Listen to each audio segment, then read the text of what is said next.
Ha? Pikit pa siguro na. Pikit. Kahit kain siya ba? Ito mahimo. Ibang pangayo na ko lang yung IOMO. Basis or justification and necessity for the travel, Your Honor, it is granted. So, so you have to, for example, Mr. Chair, if I may be allowed, no? Kasi gusto ko lang po malaman dahil parang ang always na rason na naririnig natin ay travel, official travel, official travel. Can you categorize to us, paano mo i-differentiate dun sa official travel, how many times can an employee request for official travel? Kung official yan na, like the regular operation ng opisina ninyo. Your Honor, usually for official travels, it's not the employee that requests, but it's the Office. office Okay. that So orders. what about yung personal travel? For personal travel, Your Honor, generally it would be based on the available leaves of the staff, but there would be instances when necessary, for example, if there are medical reasons, Your Honor, that can also be granted, but without. What other reasons are there available that an employee can request for of personal travel? I believe there is the medical reasons. What other reasons can an employee, a regular employee, request for a personal travel?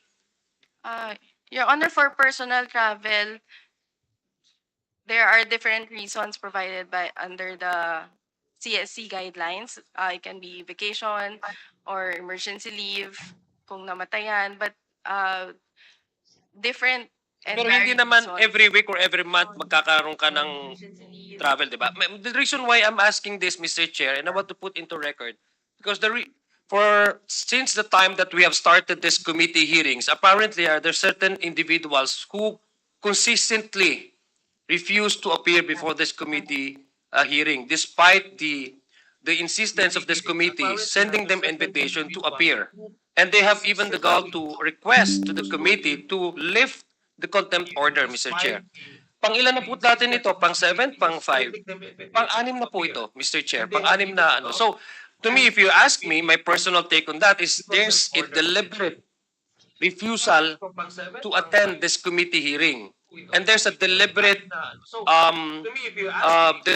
way to frustrate the proceedings of this committee, which to me, gusto kong tanungin, how many times did they send us an excuse letter citing a travel authority? Kasi parang na-abuse na po ito. I think it's time for this committee, maybe, perhaps, to really evolve the way that we receive and accept these reasons. Kasi kailangan na natin, mga yung sinabi ni Kong Jill, parang hindi na sila natitinag sa contempt order eh.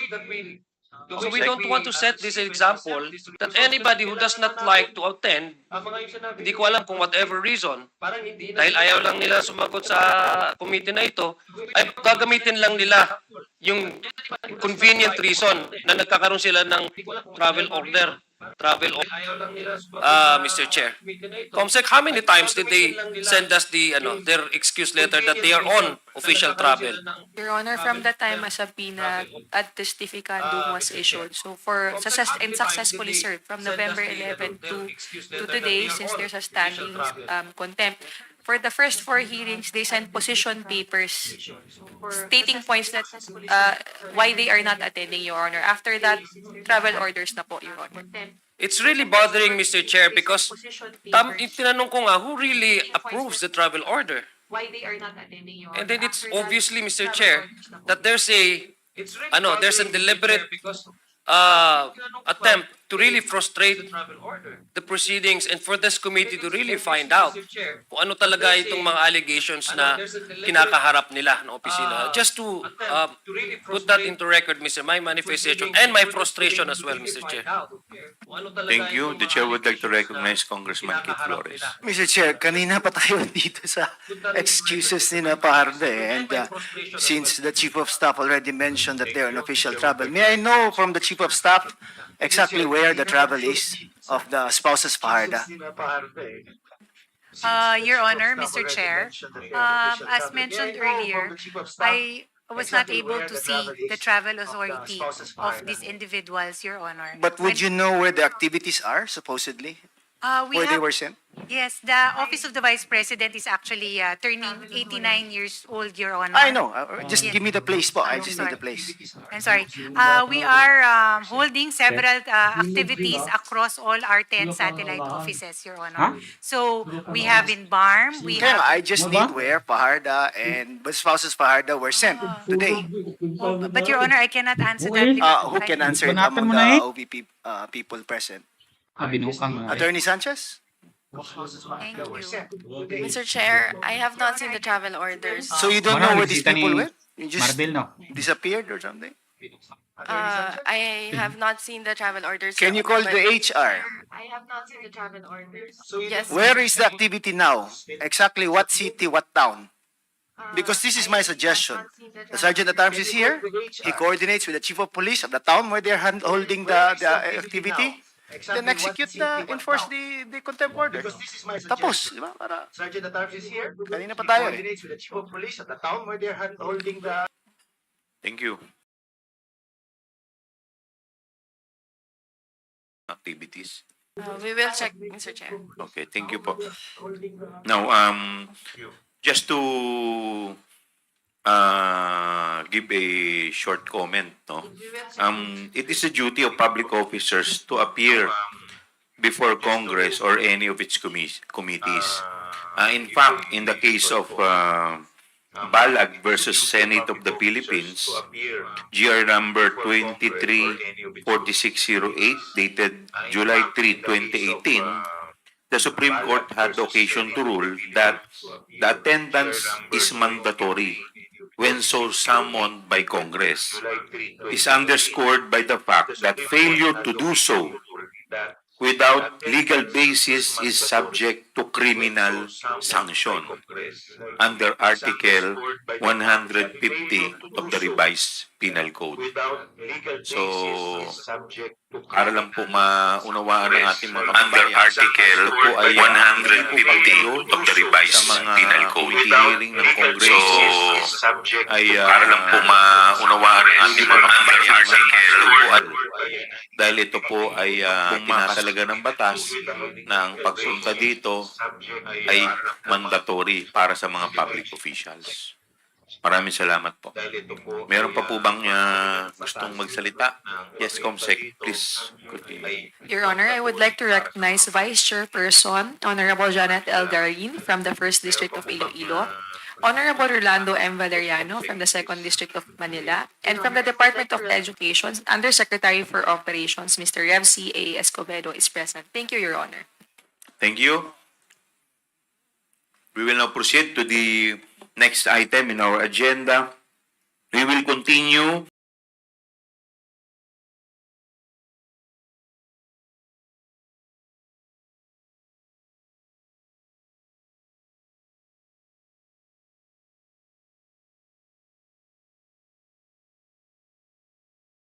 interpolator, Congressman Zia Alonto Adyong. Bismillahirrahmanirrahim. Assalamualaikum warahmatullahi ta'ala wa barakatuh. Magandang umaga po sa ating lahat. Mr. Chair, I'd like to take off from the previous discussions that we had last November 5, Mr. Chair, where the committee has already established a numerous acknowledgement receipts from the Office of the Vice President as well as from the Office Department of Education. Various of these acknowledgement receipts bearing no names and only signatures, Mr. Chair. Now, we have already established that in the last committee hearing. There were even acknowledgement receipts, Mr. Chair, with names that repeatedly, hindi lang dalawang beses, even thrice, tatlong beses pong nag-a-appear ito sa mga sets of acknowledgement receipts. May mga acknowledgement receipts din, Mr. Chair, na pare-pareho ang pagkasulat. At yung iba, pare-pareho yung tinta ng kanilang ballpen na ginamit. Na there have been numerous other observations, Mr. Chair, which lead this committee and at least this representation to believe na meron talagang questionable yung processes at mukhang gawa-gawa, no? Yung tong mga acknowledgement receipts na ito, Mr. Chair.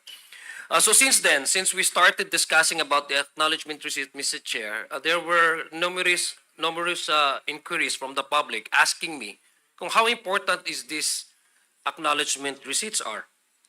So, pag-usapan po natin yon, and I think this is part of my manifestation before I go on proceed with my questions, Mr. Chair.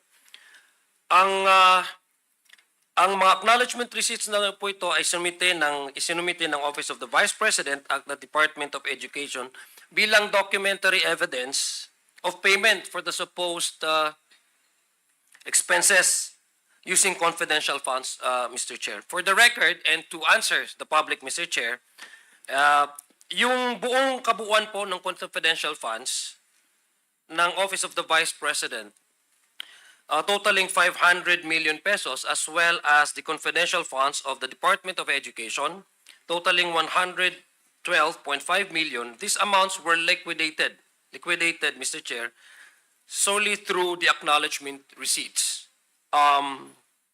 totaling with a grand total of 612.5 million of these public funds utilized na ginamit na ang binigay lang sa COA as a justification for the utilization of these confidential funds ay yung acknowledgement receipts na marami ho tayong nakita in the previous hearings na medyo questionable.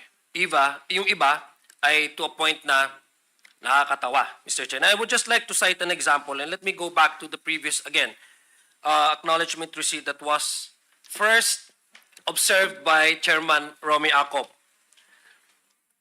How many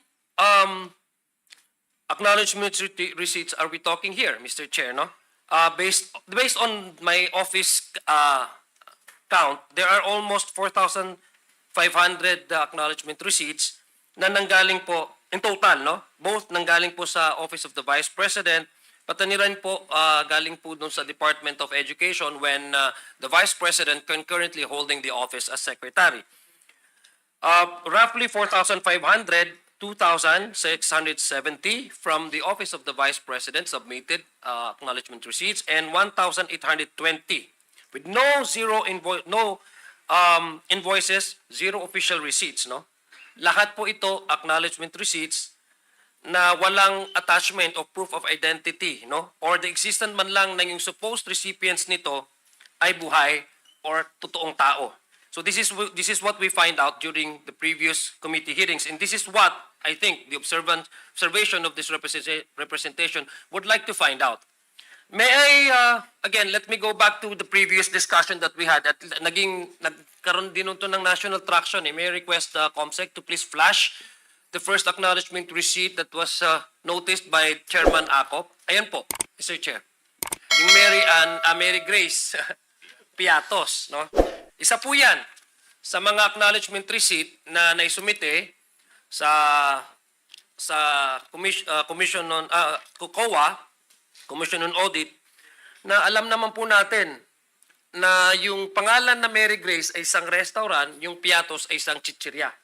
No, if you ask me, medyo questionable kung meron pa ho talagang taong nagngangalang Mary Grace Piatos. Now, we could not find out whether this Mary Grace Piatos is indeed a person or alive because there's no corroborative attachment to it other than the acknowledgement receipt na receive natin, ang pirmado niya.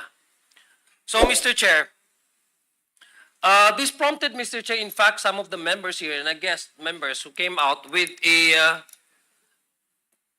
yung pabuya na kung sino man ang makakapagturo, Mr. Chair, sa taong ito na buhay, we are willing to provide 1 million pesos as a reward for anybody who can point to us whether this Mary Grace Piatos is indeed a person and if she is really around, alive, no, Mr. Chair. Also, as Mr. Chair, another observation that I want to ask, I think it was also already mentioned during the previous hearings, that there are names appearing in both the acknowledgement receipts from the OVP and as well as from the Department of Education. Pero may isang pangalan na nag-stand out sa akin among all the acknowledgement receipts na sinumite nila. So, Mr. Chair, just to maintain the confidentiality of the activities, assuming there were any such activities, Mr. Chair, I would just like to just show to you the signature of this particular acknowledgement receipt which I noticed, Mr. Chair. No? May I request our COMSEC to flash the second? Yan po. Ito po yung acknowledgement receipt, galing po yan sa Office of the Vice President, yung set po na sinubmit. Gusto ko lang pong tanungin ang ating COA. Mr. Chair, is Ms. Camora present? May we know if Here? representative from COA is present? Attorney Camora is Camora? Saan? Yes, Attorney Camora is present.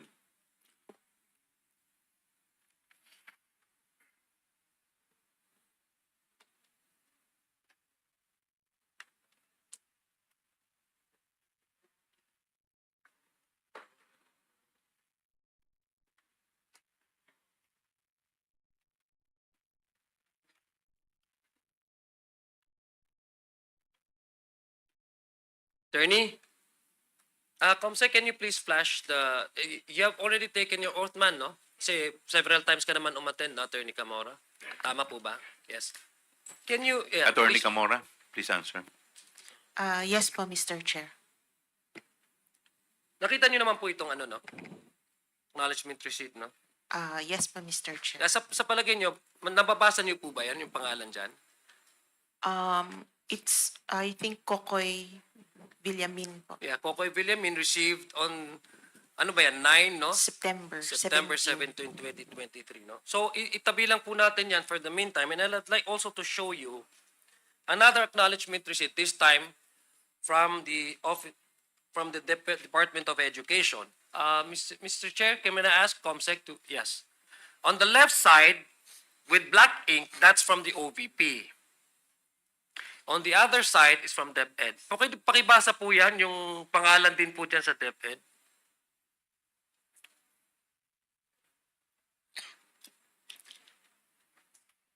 Mr. Parang parehas po, Mr. Chair, Kokoy Villamin. Parehas. Parehas po, no? Yes, Mr. Chair. Oo. So, ibig sabihin, the point I'm trying to drive at, Mr. Chair, is that based on the documents and the acknowledgement receipts, which we do not have any other ways to really affirm whether these persons and individuals who have received the confidential funds were truly alive and truly person, makikita po natin yung medyo hindi ho kapani-paniwala ako, ordinaryo po ako na tao, I'm not an auditor, but as you can see it, pareho po yung pangalan nila, Kokoy Villamin, yung acknowledgement receipt from the Office of the Vice President, and at the same time, from the DepEd, the same person, Kokoy Villamin, from Osamis. No? Sa palagay niyo po ba yan? Kung titingnan po natin, Mr. Chair, sa palagay natin, common ba yung pangalan na, Mr. Chair, Ms. Camora, yung pangalan na Kokoy Villamin? Mr. Chair, parang hindi po since hindi, para siyang nickname yung Kokoy po. So, masasabi niyo po ba as a head or nag-audit ng Intelligence and Confidential Funds Audit Office, masasabi niyo po ba yan na isang person yan? Pwede po, Mr. Chair. Pwede? Pwede po. Pwedeng isang person, no? Is it just a coincidence that the same two offices heading by the same person submitting to you the same acknowledgement receipts can encounter two persons? How unlikely would that be? Two persons with the same name, bearing the same spelling, same last name, with the same first name. Posible po po yan? Medyo likely less possible. Yeah, I think po. it's highly unlikely, Mr. Chair, na yun po yung mangyayari, no? Kung titingnan niyo po ba yan, Ms. Camora, yung sulat po ba dyan pagkapareho? Hindi po. I think it's very obvious, Mr. Chair, that the signatures, Mr. Chair, on the one on the acknowledgement receipt submitted by the Office of the Vice President is quite different from the acknowledgement received by the Department of Education, no? Parehang pangalan pero mukhang magkaiba ang tinta. Mr. Chair, this is just one of the examples that we have received, no? From the office from the COA, no? Yung sinabit po nilang acknowledgement receipt, Mr. Chair. Now, is it true, Mr. Chair, that I'd like to ask Attorney Camora, is it true, Mr. Chair, na magkaiba po yung auditor dun sa OVP at saka the same sa Department of Education? Yung Parang that time po. yung resident auditor po nila, magkaiba po, no? Yes po. Yung magkaiba. resident auditor, Yes, definitely magkaiba po. Kasi kung isa po yung auditor nito, I think malalaman po nila ito and they will be flagged, no? Kung bakit magkaparehong pangalan and magkaiba yung signatures. Exactly the same spelling and exactly the same family name. Tama po ba? Tama po, Mr. Chair. Okay, thank you very much. So I think, Mr. Chair, this is something that we should look into. The reason why I'm pointing this out, Mr. Chair, and for the public's information, ito po yung pinag-uusapan natin dito. Dahil unang-una po, with this kind of itong pag-aabuso sa ganitong proseso ng pag-audit na ibibigay lang po nila is acknowledgement receipts, it gives us so many, it provides us so many, and it opens up so many floodgates of questions, which I believe, yun yung pinaka-importante po na masagot. Dahil these are public funds utilized, and these are funds na readily available for their request. Tapos ganito yung nakikita nating mga reports nila at saka yung pag-acknowledge ng kanilang pag-utilize ng kanilang pondo. It's very obvious, Mr. Chair, na hindi lang po si Mary Grace Piatos ang nakita po nating questionable. Nakikita din po natin na may mga acknowledgement receipts, Mr. Chair, na pare-pareho yung pangalan, na magkakaiba yung date, na magkakaiba yung kanilang pirma, Mr. Chair. So it begs the question now, how do we be able to supply answers to this question? But even if we ask COA here, mayroon bang attachment na sinubmit sa inyo to verify whether this was given as a way to purchase information, or is it a reward payment for an information that is relevant to the activity of the Office of the Vice President or the DepEd in relation to confidential funds? Kasi magkaiba po yan eh. Mr. Chair, acknowledgement receipts po ang sinubmit nila, and Acknowledgement receipt po, ano po yan? That's the payment for information, purchase of information, or Both yung po. reward? Both po, Mr. Chair, acknowledgement receipts ang sinubmit nila for both information and rewards. It's just that sa rewards po, may additional requirement lang po kaming hiningi. Yeah, but unfortunately, some of these acknowledgement receipts were not supported by a certificate of success. Hindi ho ba? Kasi magkaiba po yan, Mr. Chair.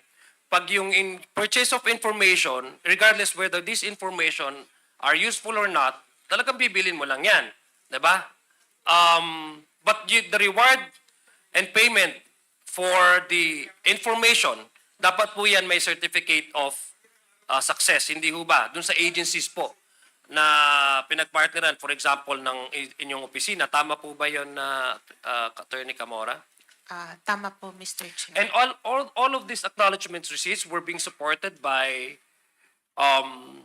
the certificate of success? Mr. Chair, yung sa rewards lang po. Yeah, but not all of this. In this particular case na sinad ko po sa inyo, are you familiar with this kind of acknowledgement receipts?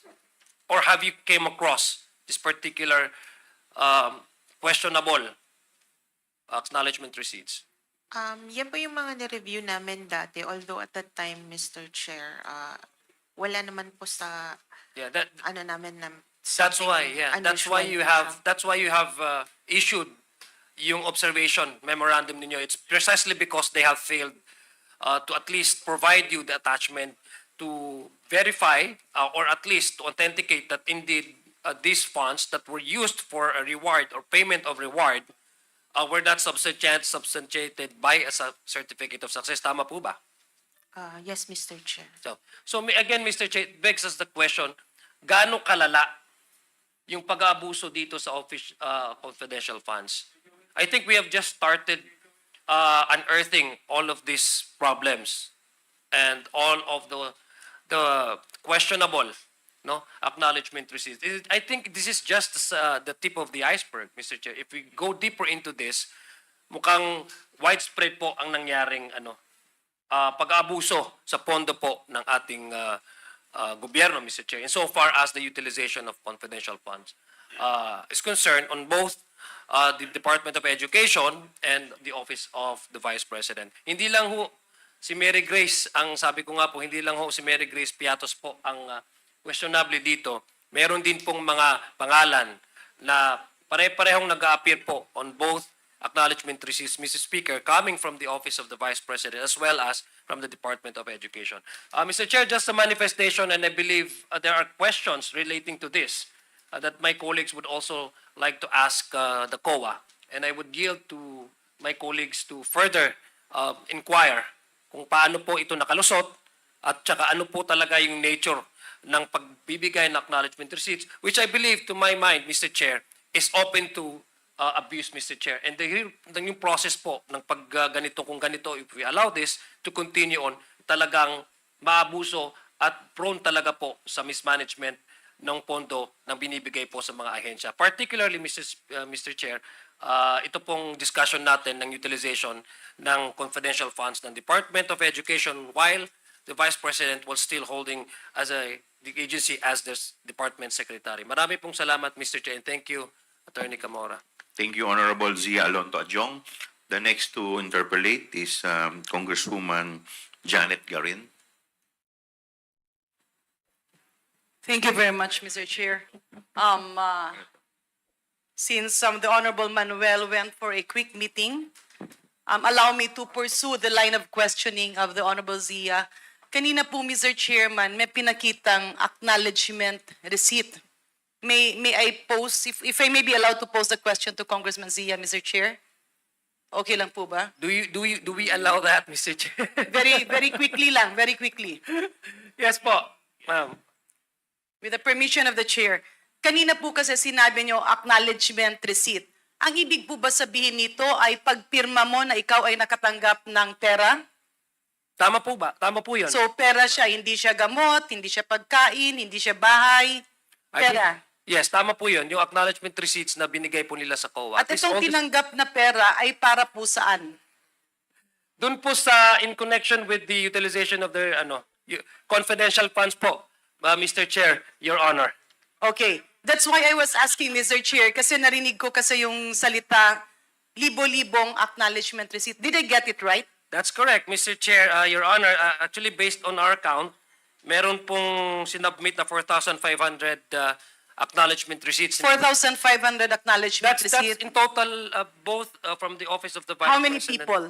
And I presume if for each individuals, So magkakaiba yung pangalan, Mr. Chair. parang may magkakapare-pareho nga Mr. Chair. Okay. As I already So, shown. Mr. Chair, I just posed that question so that in the next review of the Honorable Zia, maybe he can look into the 4,500 acknowledgement receipts. Kung ito ba ay 4,500 na tao o these are 4,500 acknowledgement receipts covering how many people? Yan lang po. Kasi para po medyo maliwanagan ako dun sa presentation. My next question, Mr. Chair, to our distinguished resource person from COA. She mentioned that she perused over these documents. So I'm not sure, Mr. Chair, if it's COA who can answer or somebody else from our resource person. Sino po, kasi acknowledgement receipt, ina-acknowledge mo na natanggap ka, sino po ang nagpapatanggap? Who releases Attorney the Camora. money? Mr. Chair, it is supposed to be the SDO, the Special Ilan po ang District SDO, Mr. Officer. Chair? Sa case po ng OVP, Mr. Chair, isa, and sa case po ng DepEd is isa din po. In a span of how many months or days or weeks po na pa-release ng dalawang SDO yung 4,500 na acknowledgement receipts? I think yung 4,000 po is for the total of from 2022 ng OVP, 2023 ng OVP, and 2023 po ng... So if we just reckon on the date, Mr. Chair, so kasi nakita ko lang, pasensya na, medyo hindi ko kasi nakita lahat ng papel, I'm just basing on what I saw. Tama ba yung present ni Kong Zia, merong date? May date ba sa baba? Yes, Mr. Chair. Yung sa acknowledgement receipt may date. So, Yes, Mr. kung Chair. ako po ang SDO at magpapareceive ako, dun po sa dates, yung inclusive dates, paano po ba? Like, ilang tao ang ang tatanggap dun sa isang SDO? Ang presumption po dyan is yung taong tumanggap nung payment, siya yung nandyan pong received by. So, Pardon me, Mr. Chair? Siya- one person yung one acknowledgement receipt. Precisely. What I'm referring to is, yung acknowledgement receipt, di ba may mga dates? So, ang Yes, nagpapareceive Mr. Chair. isang tao lang. Kunyari, ma'am, attorney, ikaw yung SDO. Ibig ba sabihin ng SDO, ikaw ang nagpapatanggap ng pera? Tama po ba? Yes, ideally po. Okay. Supposed to be So, po. ideally and supposed, to be. po. In this case, hindi po ang SDO ang nag-release ng pera? Sa pananaw nyo? I think meron po silang certification na sila po yung nagre-release ng pera. And in this case, Mr. Chair, yung SDO po ay sino? If we can hear the name again.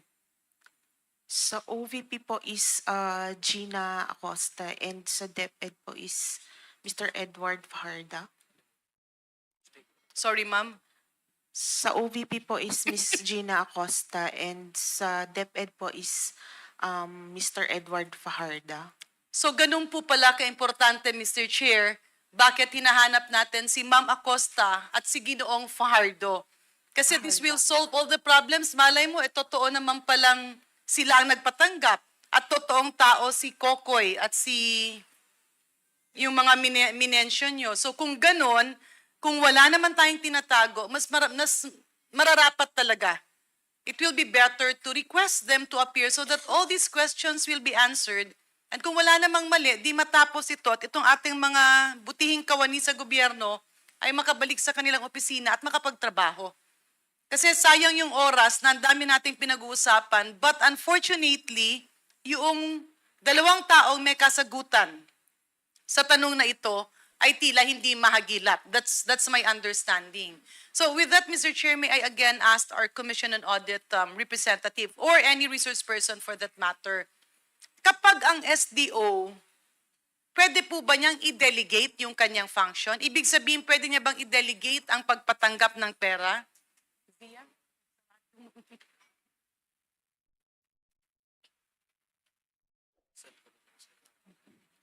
Mr. Chair, as far as I know po, pagka designated po, hindi na po pwedeng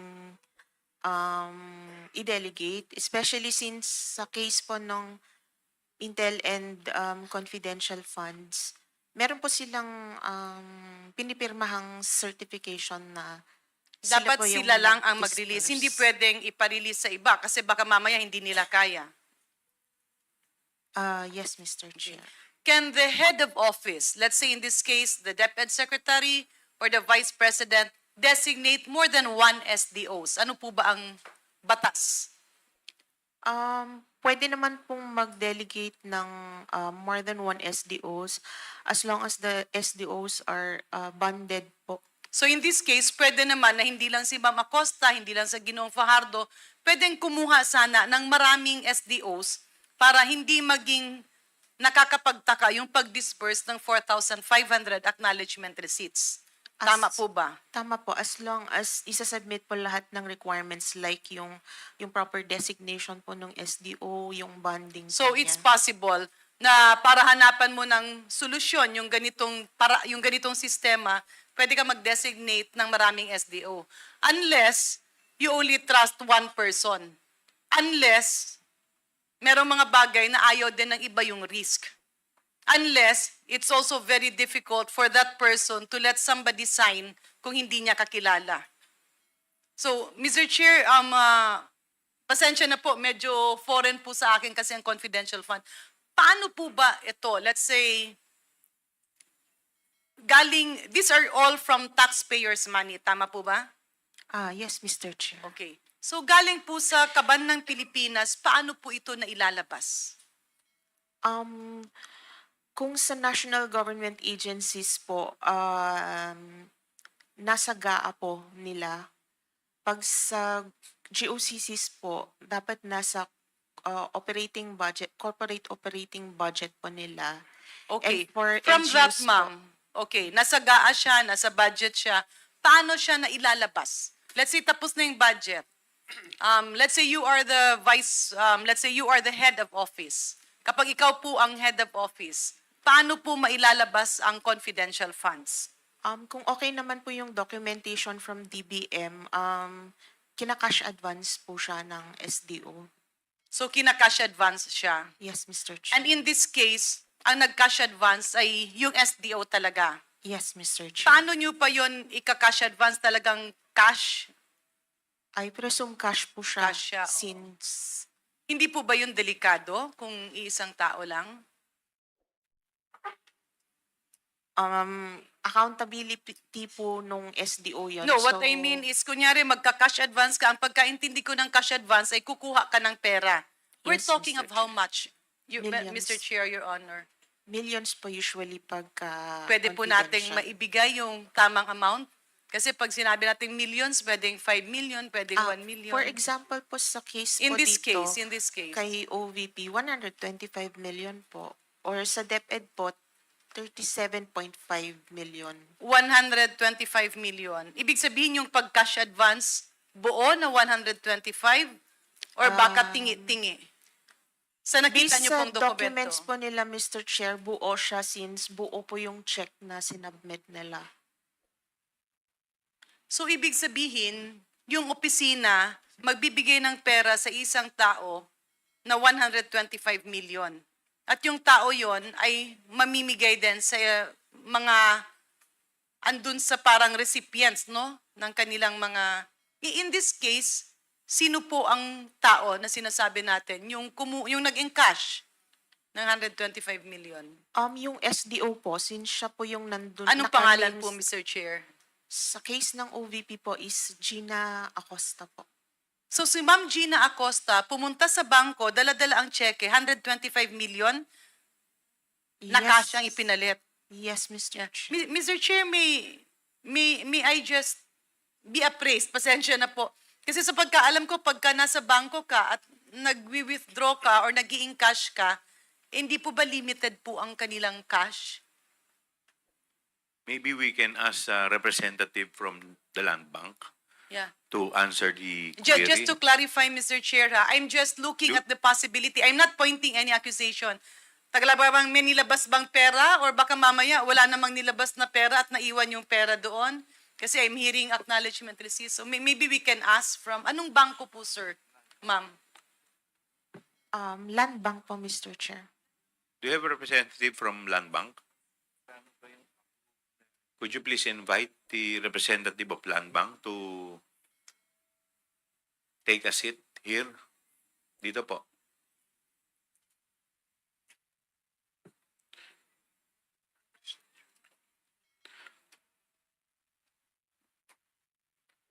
Ma'am, could you please state your name and your position? I am Nenita Camposano, the department head of the OTR branch. I was Pardon me, Mr. Chair.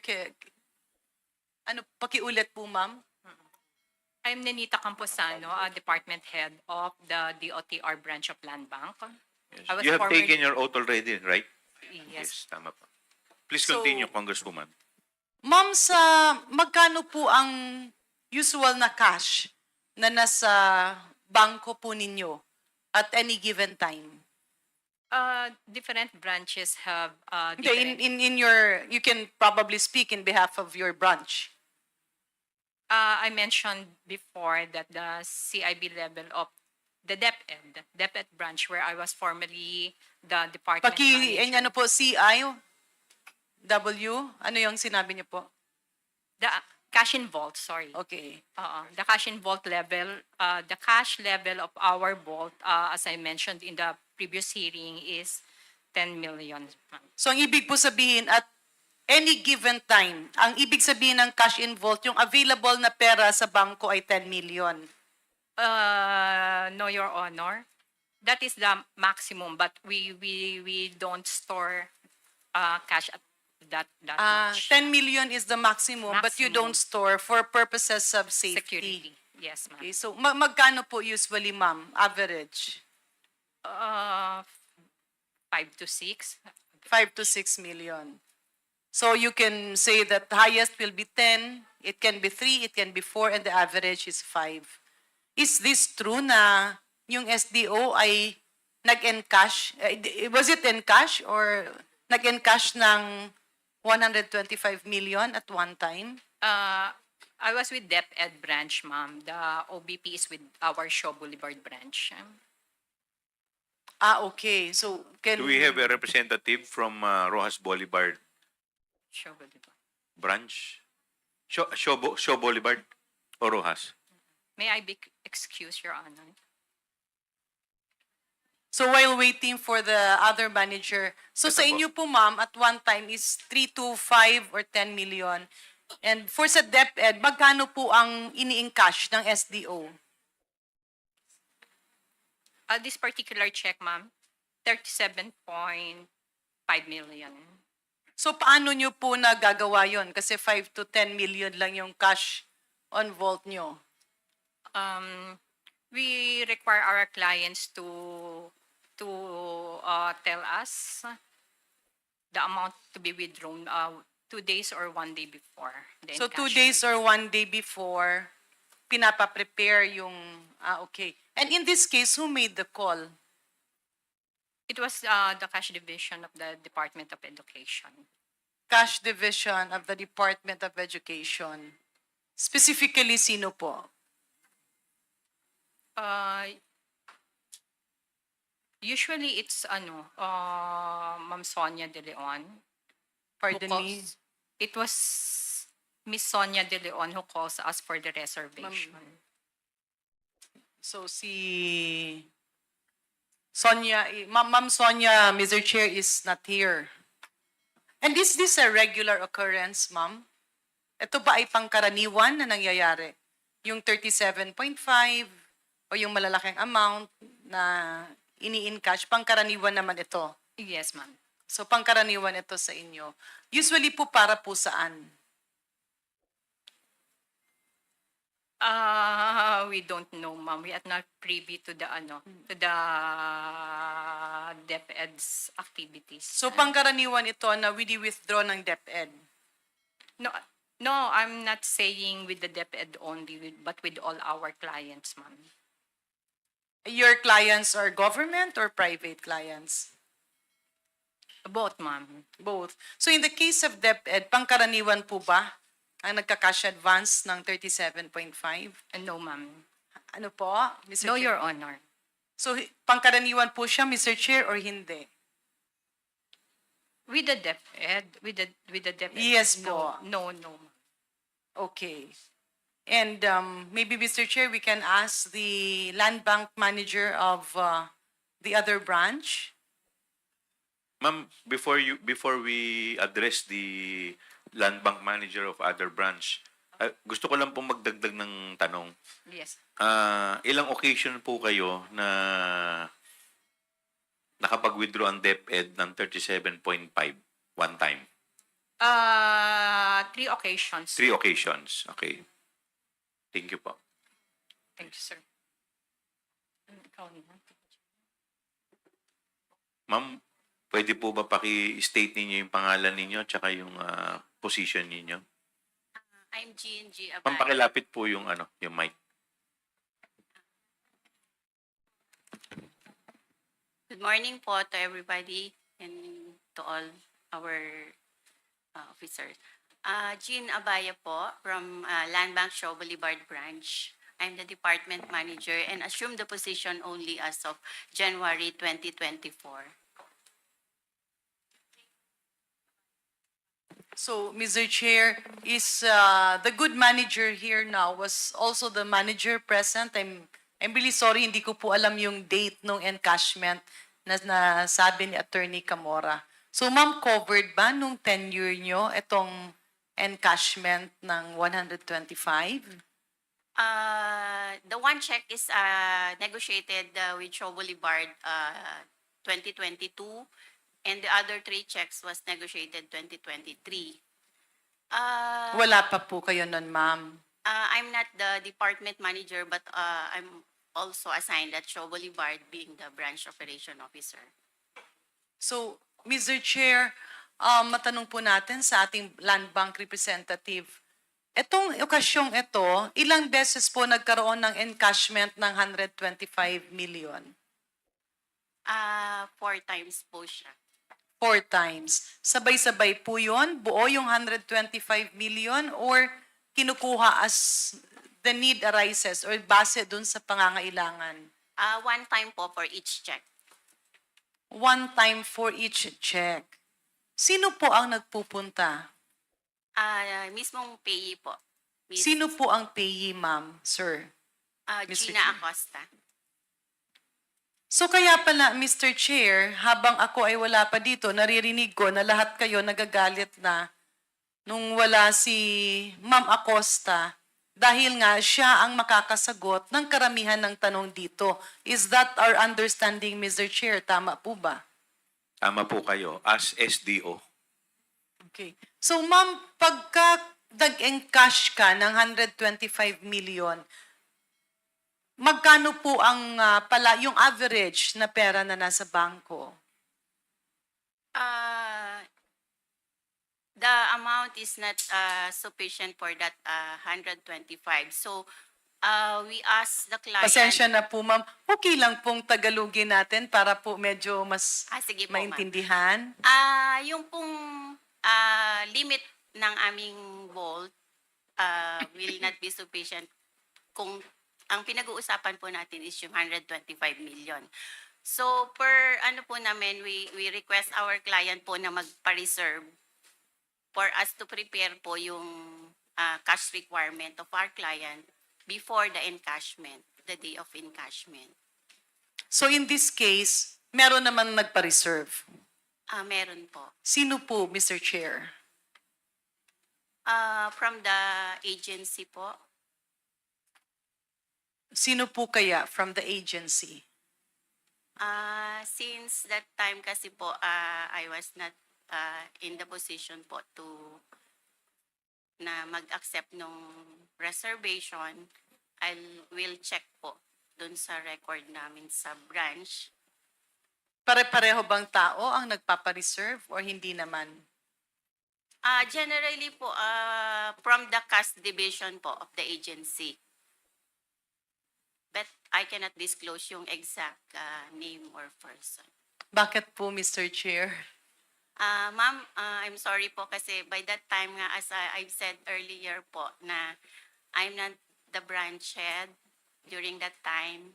And mostly kasi, either po the branch head or yung cashier po namin ang pwedeng mag-receive ng reservation of Pero cash. alam niyo po kung sino ang nagpapa-reserve.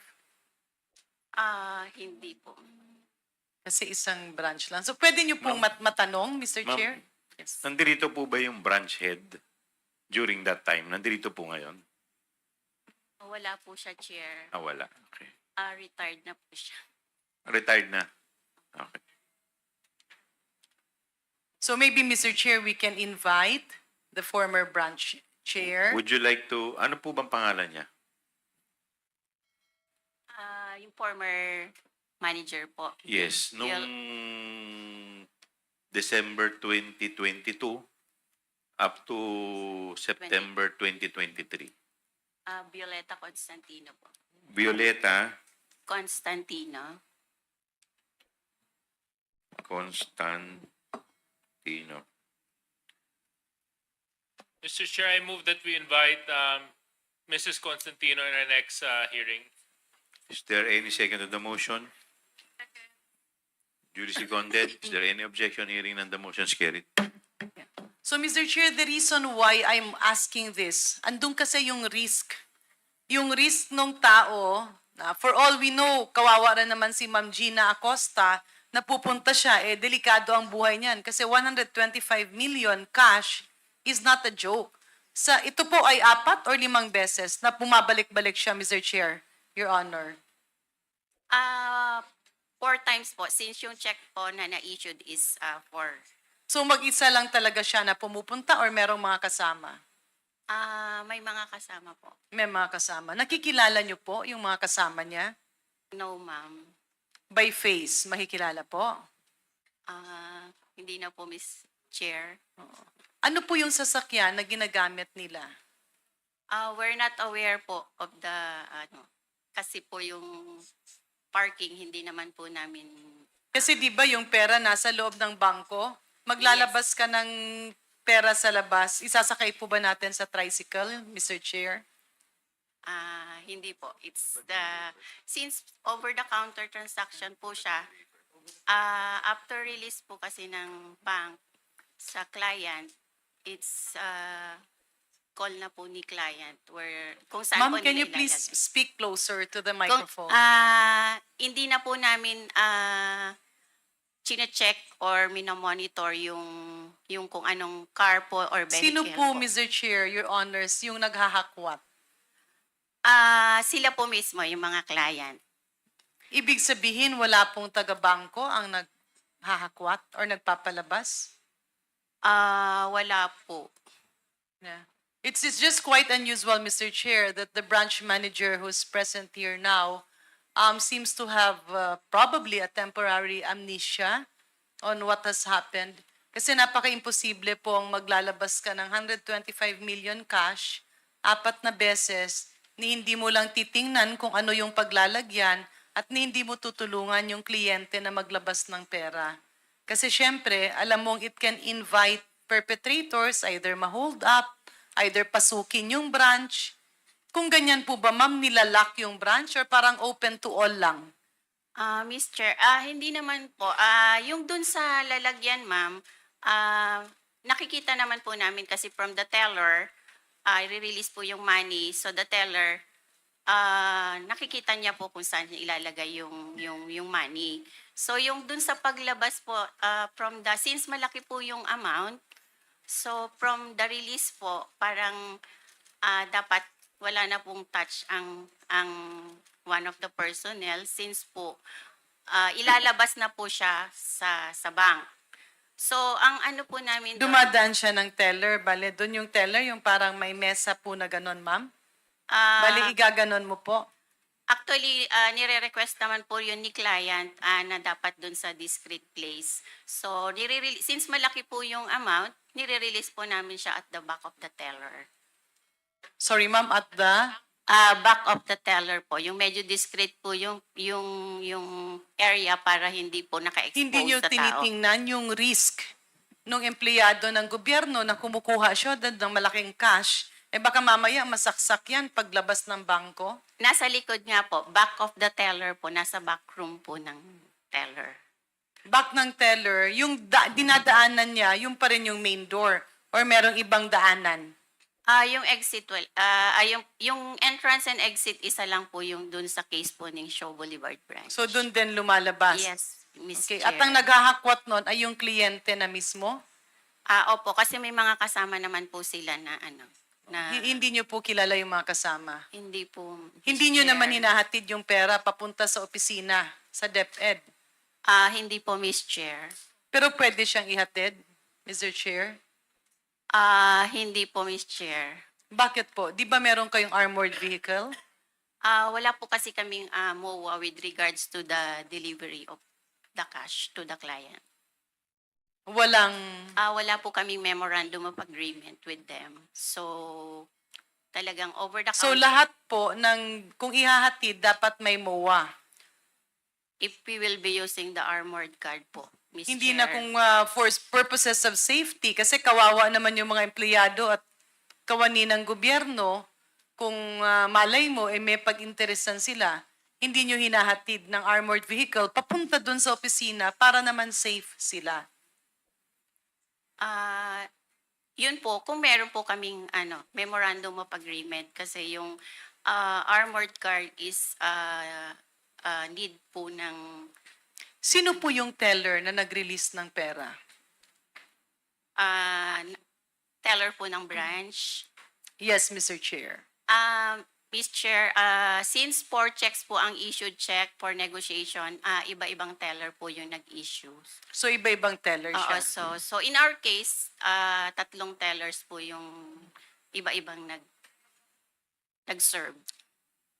Okay. At usually is this usual for land bank? In case po ni Shaw Boulevard, that large amount, hindi po siya usual kasi hindi naman po lahat ng client namin nag-encash ng ganong kalaking amount. Unusual po siya sa pananaw nyo.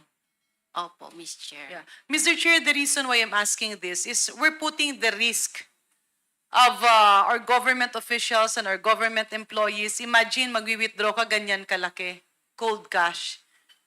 Maybe in aid of legislation, there can also be a cap kasi pwede naman na maraming SDOs or pwede naman to ginawang every other week yung pag-disburse.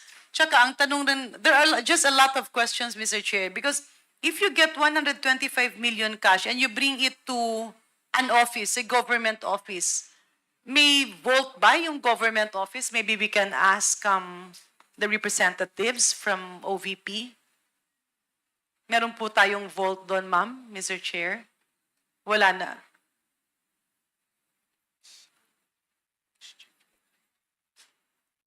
Can the finance chief answer, Mr. Chair? Yes, Attorney Sanchez or Attorney Lopez? Mr. Chair, we have a vault for our cash division, but that is not the same vault being used by the SDO. So I am not aware if there is a separate vault used by the SDO. Si Ma'am Attorney Zulaika, meron po? Your Honor, I am aware of a vault as mentioned by the Director for Finance and Admin, for cash. It's used for, I think, understand payroll and petty cash fund. It's used for payroll. Hindi po ba online na po ang payroll natin, ma'am? Yes, ma'am, Yeah, I'm oo. sorry. May I refer this matter to our Chief Accountant and Director for Admin and Finance? Ma'am, just to add, Mr. Chair, just to add to what I mentioned earlier, the vault for the cash division is being used primarily for petty cash fund, but there are also some items of payroll. For example, clothing allowance, Your Honor, which are paid in cash to employees. In your experience, is it safe to take 125 million cash from the bank and transfer it to your office? Risky po ba yon sa inyo? Pwede po ba kayong pasukin? May capability ba kayo na i-deter yung mga possible untoward incidents? Kung sakasakaling mangyari, palayo naman sana at buti hindi nangyari. Mr. Chair, in terms of the security arrangements in the office, we regularly coordinate with the Vice Presidential Security and Protection Group for security assessment, and we take their recommendations. For example, if they advise us to add additional blue guards, we take their recommendations and apply it. But we So defer in to this their case, risk Mr. assessment. Chair, yung 4 na beses na kumukuha kayo ng cash na 125 million sa land bank at nililipat sa opisina ng Vice President, ano po ang naging security measures na ginawa nyo? Mr. Chair, I apologize, but I do not have personal knowledge on the specific security measures undertaken. Can you speak closely to the microphone, please? Sorry, Mr. Chair. Mr. Chair, I do not have personal knowledge on the specific security measures undertaken after the check was released. Alam nyo po kaya, maybe the Chief of Staff or the Finance, would you know sino po ang driver nung sasakyan na kumukuha ng pera? Your Honor, I am not really privy to financial matters in the office. My role really as Chief of Staff is based purely operations. So I think the better person to answer really for admin and financial concerns would be Director Lynn Sanchez. Director Lynn Sanchez. So, Director, pag dumarating po yung pera, saan po dinidiretso?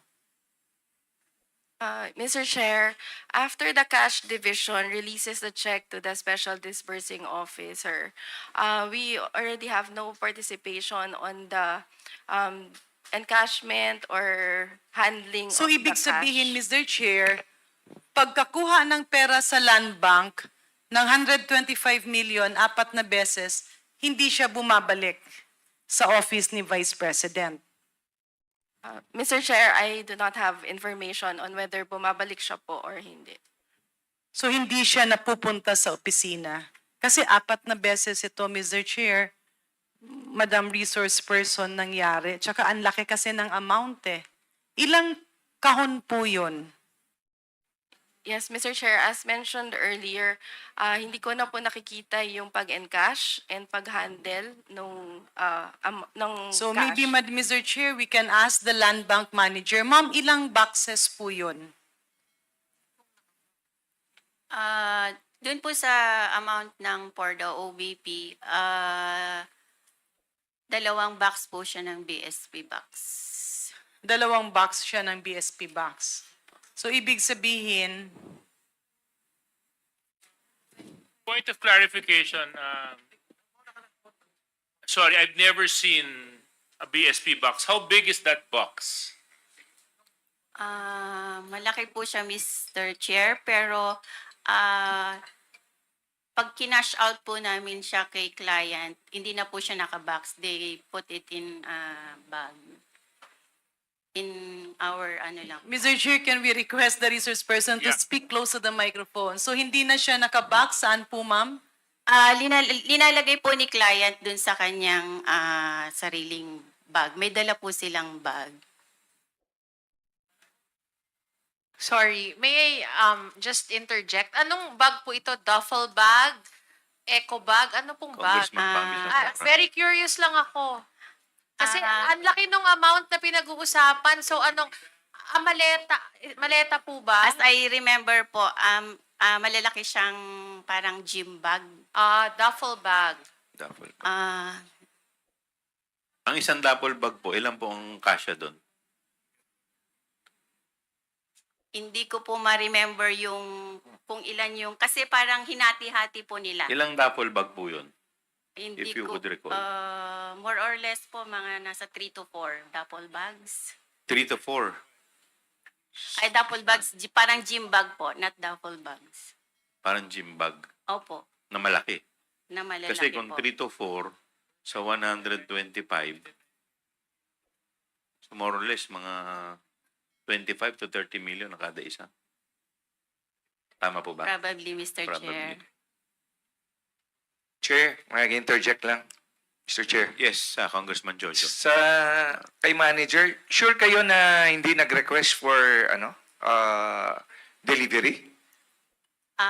Considering yung amount niya at saka 4 times na may withdrawal at syempre once na nag-abiso sa bangko, the following day ang withdrawal nito supposedly, di ba?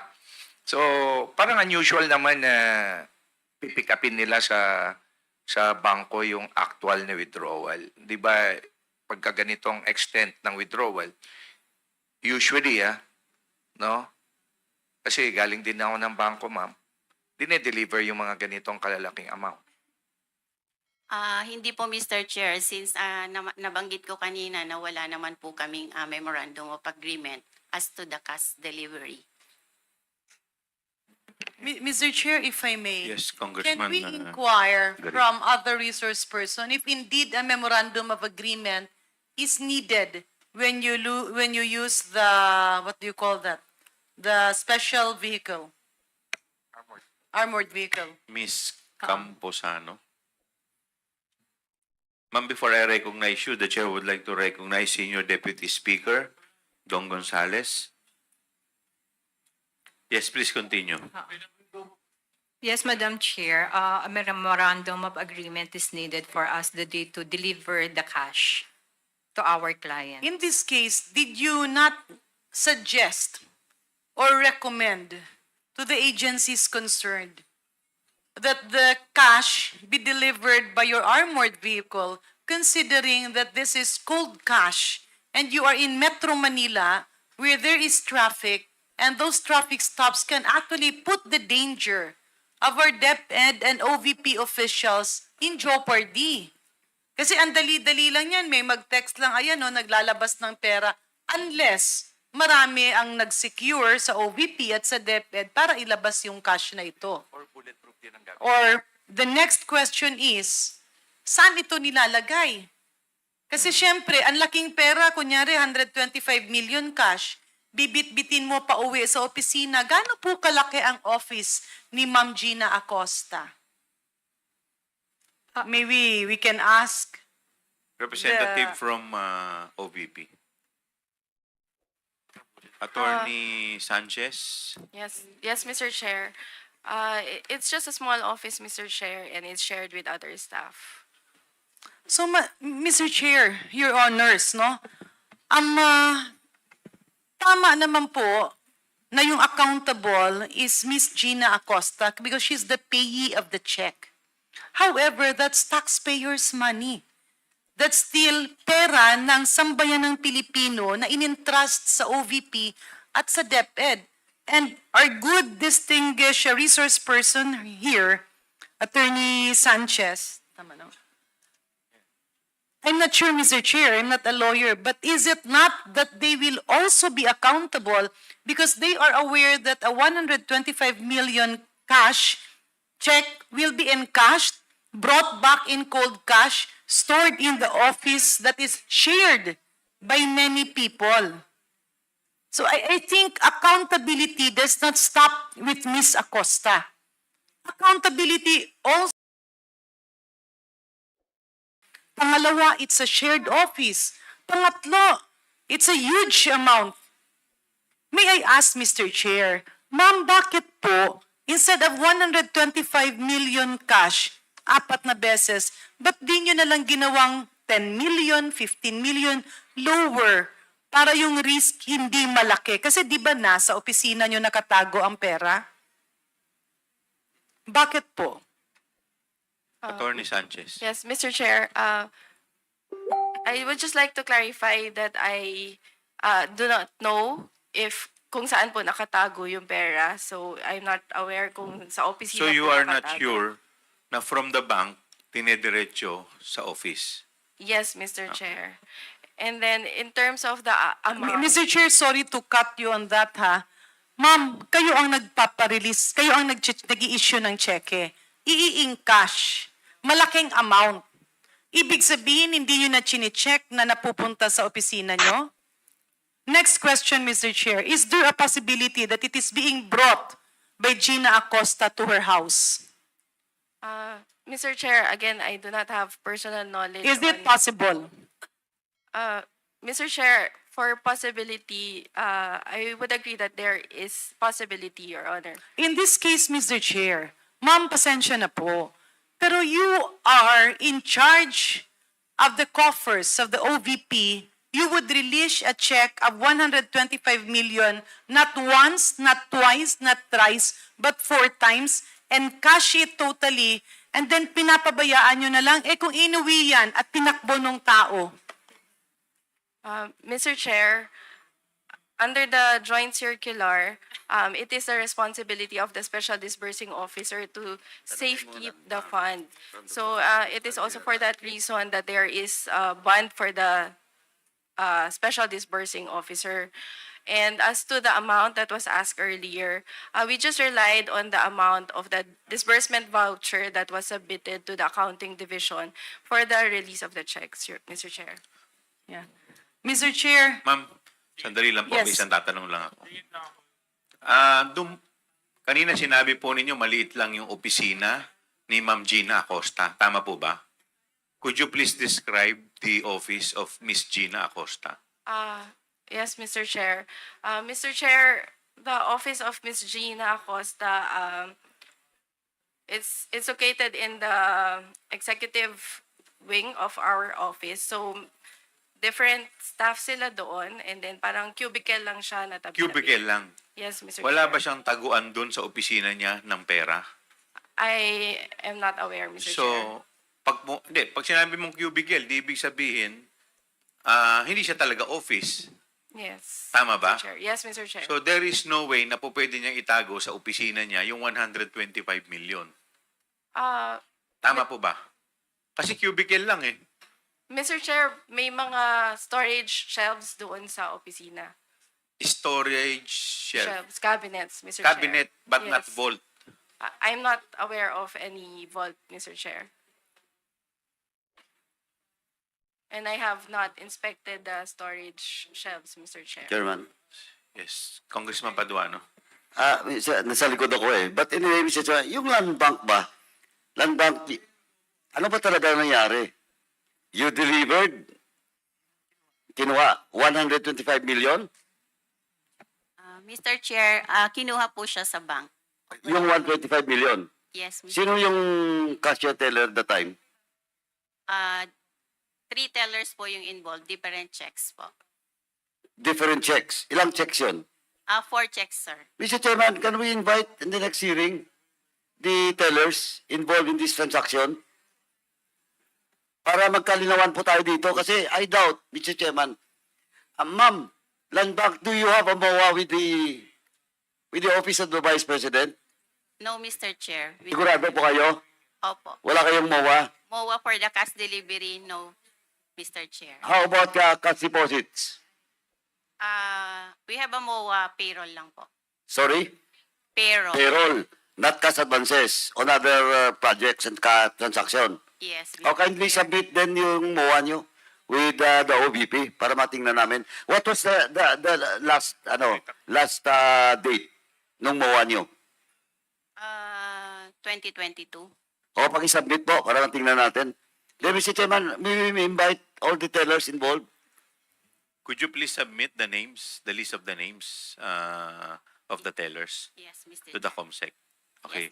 Yes, Before Mr. I- Chair, last lang po. Yes, Congressman Ma'am, Paduano. the transaction happens when? Yung isa po, first check 2022 and the rest na 3 checks 2023. Ito po, 2022? Yes, Mr. How Chair. much is the 2022 transaction? 125 million. Then, yung 2023? 3 checks po, 125 each transaction. 125 each transaction.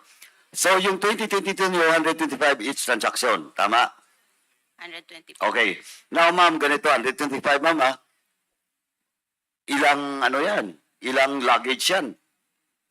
Mr. Sabihin natin. Chair, ano po, duffel bag daw po. Duffel bag? Opo. Oh, Gym bag. Gym Apat bag. na gym Gym bag. bag po. Gym bag. Gym bag? Yung So may get, that's around 30 million per bag? more or less, Mr. Chair. Ano yun, more or less? Oh, yeah. Oh, now, that was 2022, 2023, di ba? Yes, Mr. Okay. Chair. Ito lang po, ma'am. From the teller, sino nang bitbit palabas? Of course, sa sasakyan ni, ni Acosta, di ba? Sinong bumitbit?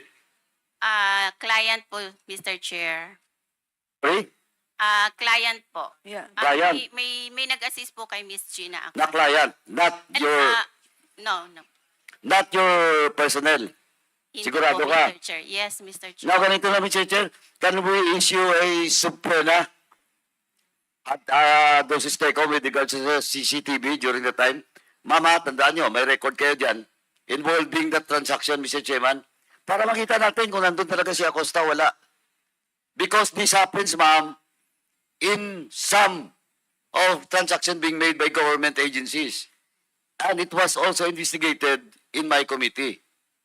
Pakisubmit po yung transaction na yun, 2022 at saka 2023, Mr. Chairman. So move, Mr. Chairman. Second.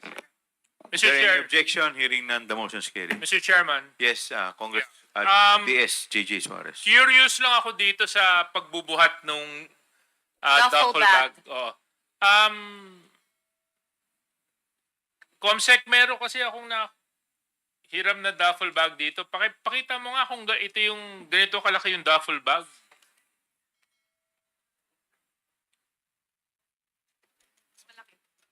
Mama, ganyan kalaki? Opo. Meron pa yatang mas malaki. Hindi. So, Pero ganyan kalaki o mas malaki dyan? Mas malaki po ng konti. Yung bag po nang galing sa OVP o galing sa Land Bank? Dala po ni client, OBP. So dala po nila yung bag. So handa na po sila para kunin yung pera. Yes, Mr. Chair. So ilang milyon kada bag ang nailalagay? Sila po kasi yung nag-insert na po dun sa bag, naglagay sa bag from the teller. Nung ni-release po ng teller, sila na po ang nag-divide dun sa bags. Without the supervision of Land Bank or under the supervision of Land Bank? Witness pa rin po ng nag-release na teller. So thank you that we invited the teller. Now question, I can imagine kung 4 na bag yun, 125 divided by 4, more or less would be around 30, 35. You know, my math isn't so good. Kaso lang, I would imagine, mabigat po yun. Yes, Mr. Chair. So ilang tao ang kinikailangan, mga 31 million, no? 31 million, tama. So ilang tao ang napansin ninyo na bumubuhat nung isang bag? As far po na remember ko, Pakilapit po yung mic. sa pagkakaalala ko po, 2. So 2 kada bag. Mr. Chair, very quick interjection. Quick interjection. Congressman Garin. Ilang kilo po ang 35 million, Mr. Chair?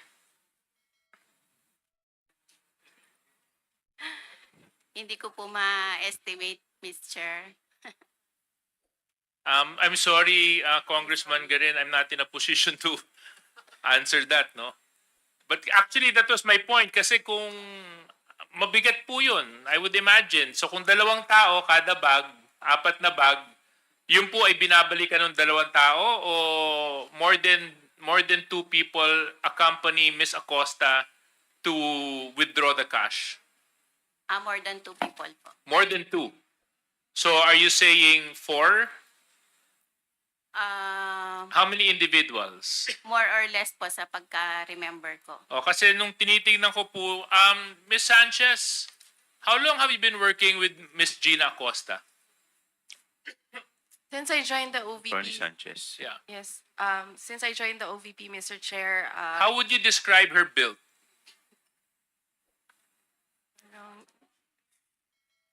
Is she as tall as you are? Kasi tangkad mo ba siya? Medyo payat? Ano po ang pangangatawan ng Miss Gina Acosta? Hindi ko pa po kasi nakikita ito eh. similar to my build, Mr. Chair, pero baka mas payat po, Mr. Chair. Mas payat. At kung hindi po ako nagkakamali, more or less, ilang taon na po si Miss Gina Acosta?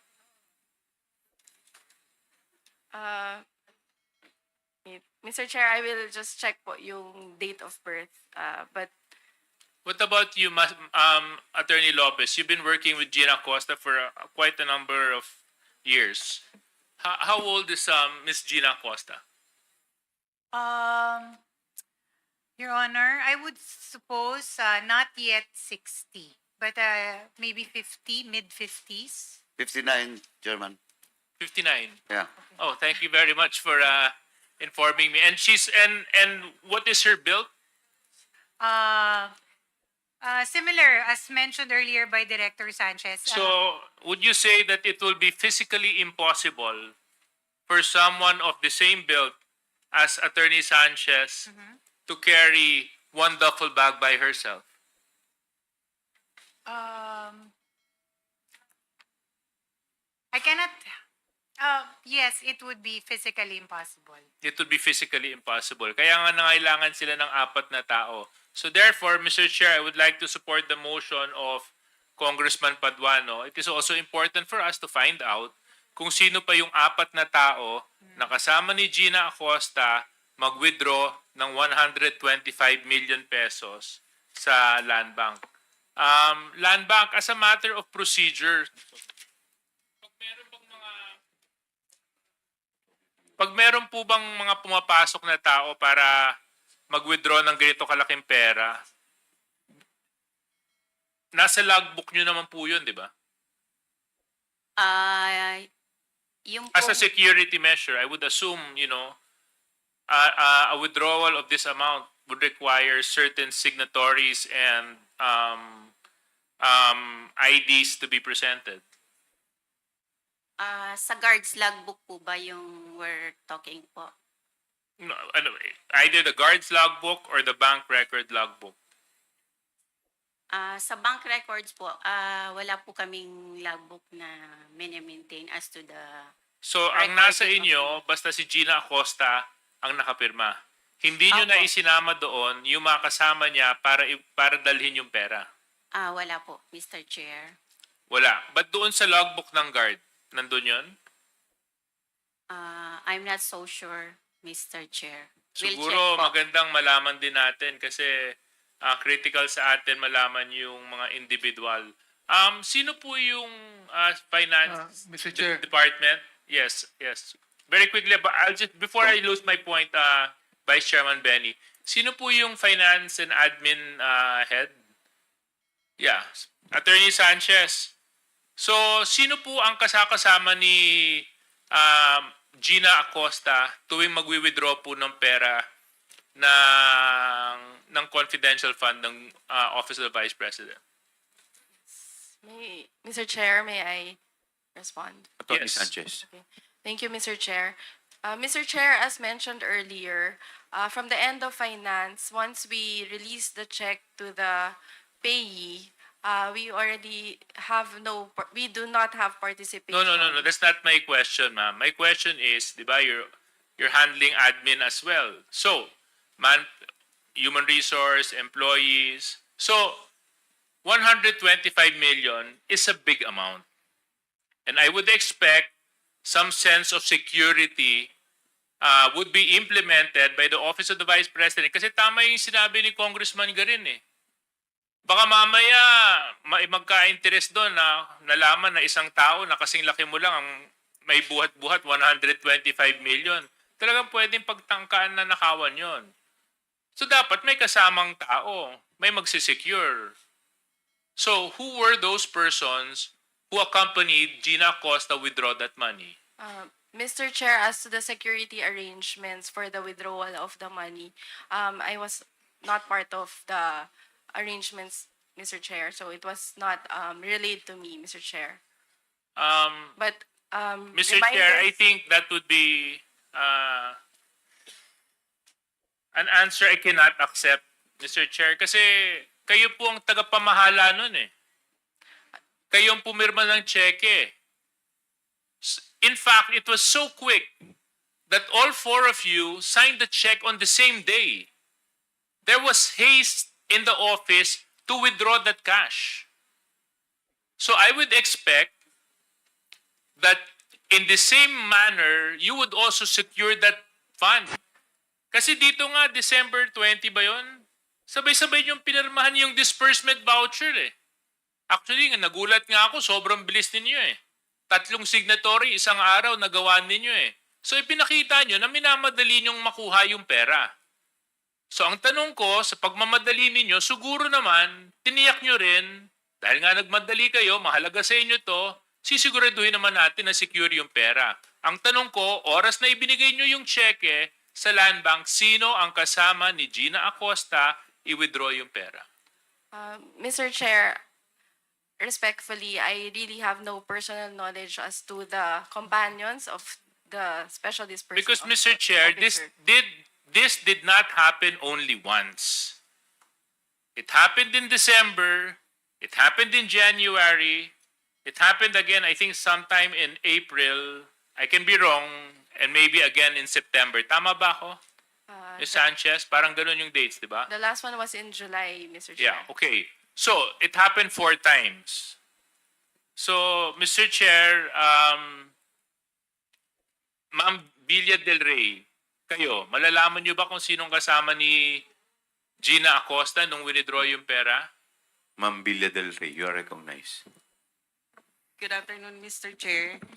I'm sorry, Your Honor, I don't have knowledge po kung sino yung companion ni Ms. Gina Acosta. Kasi alam mo, Mr. Chair, ang nakakapagtaka dito sa Office of the Vice President, mabilis silang pumirma ng disbursement voucher para mag-issue ng cheque. Tumawag pa sila in advance sa Land Bank para siguraduhin na may pera ang bangko para withdraw yung pera. Kaso lang,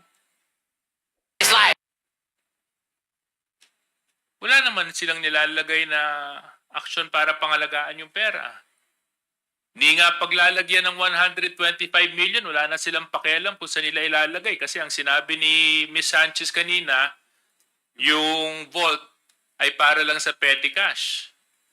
Sabi niya may cabinet dun, but I doubt you'll put 125 million pesos in a cabinet. Not unless that cabinet is secured and large enough to hold that amount. So what I don't understand, Mr. Chair, is how come they are so reckless and carefree with such a huge amount. And this is just 125 million. We're not even talking about the 37 million that was withdrawn from the DepEd. So for me, Mr. Chair, this is unacceptable. Mr. Chair, Congressman I just would like Abante. to ask a question to the Land Bank, no? In relation to the question of Congressman J.J. Suarez. Mr. Chair, very Mr. quick, Baya? one interjection lang, may pagpatuloy lang, very quick interjection. Can be just one answer. Kanina kasi nagtanong tayo dun Yes, sa lalagyan. Congressman Garin. Yeah. Mr. Chair, hindi ko lang po natapos yung tanong ko. Kay Ma'am Camposano, Ma'am, yung sa 37.5 million, ano po ito? Ano pong linagyan? 2 bags, ma'am. Two big Bags. bags. Anong klaseng bag po? Parang ganun din po, parang mga gym bags din. So, or- gym bags. So, 37.5, ang laman ng bawat isa is more or a little less than 20 million each. I am not sure. Sino po ang nag-pack? Mr. Chair. Sinong naglagay dun sa bag? The payee, The payee. Sino po ang nagbigay ng pera? the teller. Sino po ang nagbit-bit palabas? The payee. Siya lang po mag-isa. Mayroon po siyang kasama. Ilan po ang kasama? Isa po. Yeah. And last question, Mr. Chair. Bumalik tayo dun sa tanong natin dun sa kabilang land bank. In your case po, sa DepEd, kanino pong sasakyan ang sumusundo dun sa payee? Naka-red plate po ba or private na sasakyan? Wala pong sasakyan.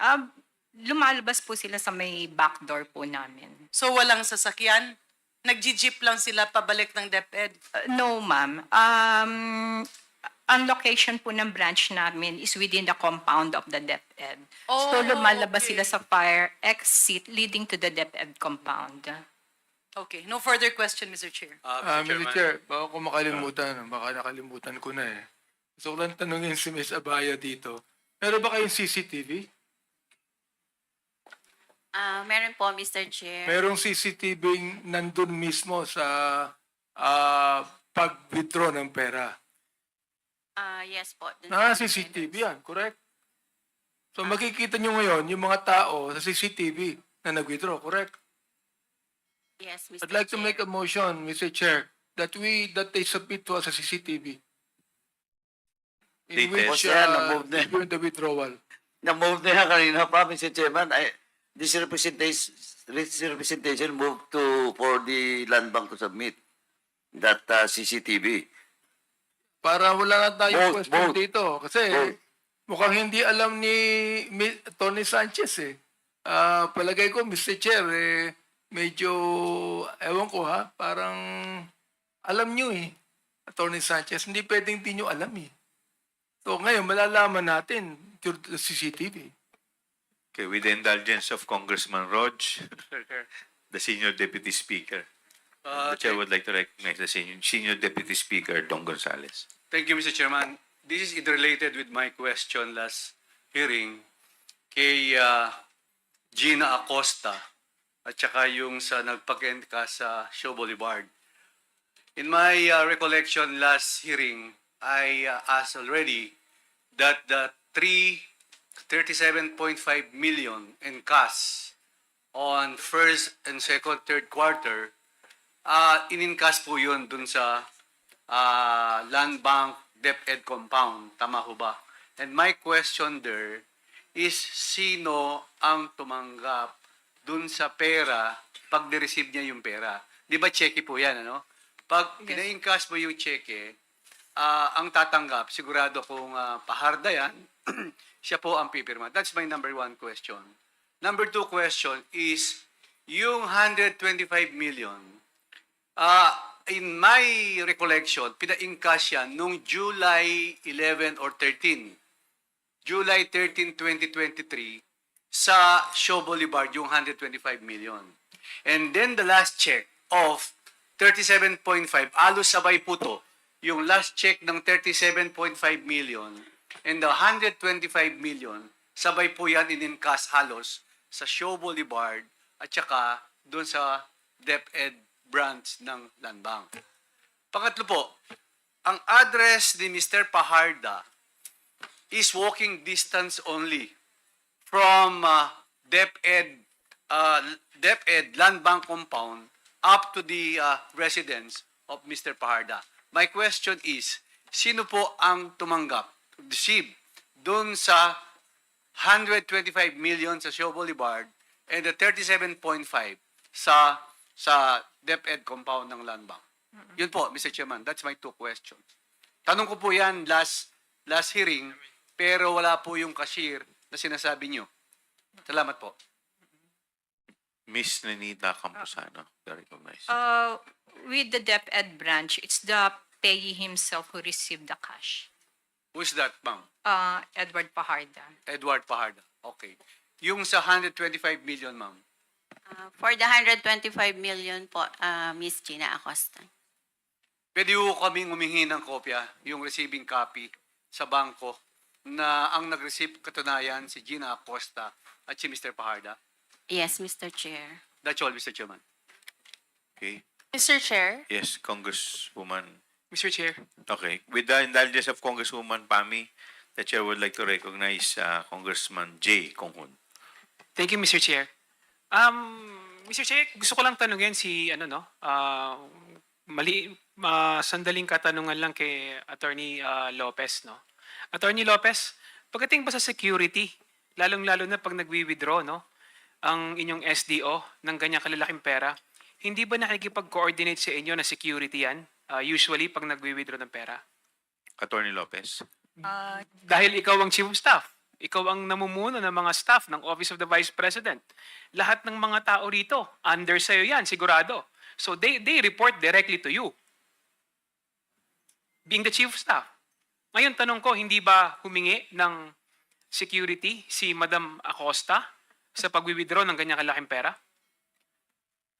And, Your Honor, in this case, I am the Undersecretary and Chief of Staff of the Office of the Vice President, but there are certain matters that are not within my area of expertise. I handle purely, Your Honor, all the institutionalization and implementation of all our socio-economic projects. And in this particular case, Your Honor, as regards the matter of security, etc., these are admin concerns. Tama po. Sa mga proyekto ng Office of the Vice President at kasama sa mga proyekto ng Office of the Vice President, yung paggamit ninyo ng confidential fund na winidraw ni Ms. Acosta. Siyempre po, kayo po ang nakakaalam kung saan at paano ito ginagastos. Tama po ba? Your Honor, Mr. Chair, Dahil programa po, kasasabi niyo po, programa ng Office of the Vice President. Your Honor, may I be allowed to, just to put things in context, I actually I oversee the daily operations of the Office of the Vice President. For that matter, a big volume of the work that I do is actually to, number one, institutionalize and implement all our socio-economic programs. For that matter, Your Honor, implementation of all, institutionalizing programs would mean it's more of crafting policies, producing operational manuals, and ensuring that our socio-economic programs are implemented uniformly and equally across our satellite offices and extension offices across the country. For that matter, Your Honor, I am also... Madam, hindi niyo po sinasagot yung katanungan ko eh. Pinapaganda niyo lang po yung explanation ninyo eh.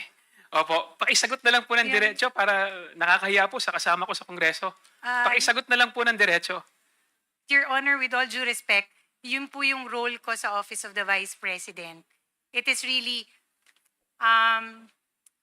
another would be to handle all forms of communication, whether internal or external communications. Kaya nga po, wala po ba kayo natanggap na request coming from kay Gina Acosta para sa security ng paglalabas ng pera sa Land Bank? Dahil malaking pera po yun na para sa mga proyekto po ninyo. Katulad nga po ng sinasabi mo. In my case, Your Honor, for this instance, there is no request for security, but I would assume because security falls under admin concerns, it would really be best addressed to the Director for Admin, Your Honor. Pero dahil maliit po yung opisina ninyo, alam po ninyo na nag-withdraw po ng ganong kalaking pera si Ms. Acosta nung araw na yon. No, Your Honor, because again, there are matters in the office that I am not privy to, Your Honor. So, Ma'am, parang ang lumalabas, hindi alam ng admin, hindi rin alam ng chief of staff. So parang nakakaalam lang nito si Gina Acosta at saka si BP. Tama ba? Your Honor, Parang hindi naman po kapanipaniwala na yung security lang, simple security reason. Request, hihingin pa ni Gina Acosta kay BP. Your Honor, that is the truth. There is no request for security to me as regards that. At And parang there has hindi rin never naman been, po, parang hindi rin naman po kapanipaniwala na didiskarte lang nun si Gina Acosta mag-isa.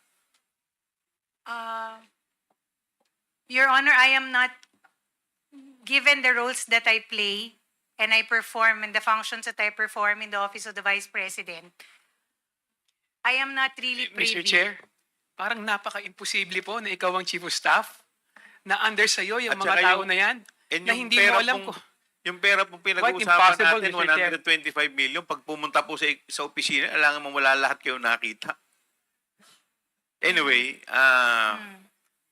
Congresswoman Pami Zamora, recognize. Mr. Chair, mabilis lang po ito. I'd just like to ask the Land Bank, nung nirelease yung 100, in the instance that the first 125 million was released, how long did that take, ma'am? Hindi po ba, ako po, base po sa experience ko, pag pupunta po ako sa bangko, kahit ano pong nilalabas nila na kahit ano pong halaga, binibilang po sa harap ko. So, binibilang din po ba itong 125 million? In the case po ng OBP, yung 125 million, since ang bank po is, ang nirelease po that time is cash na sealed po siya directly from the BSP. So, na-off na, option po nila.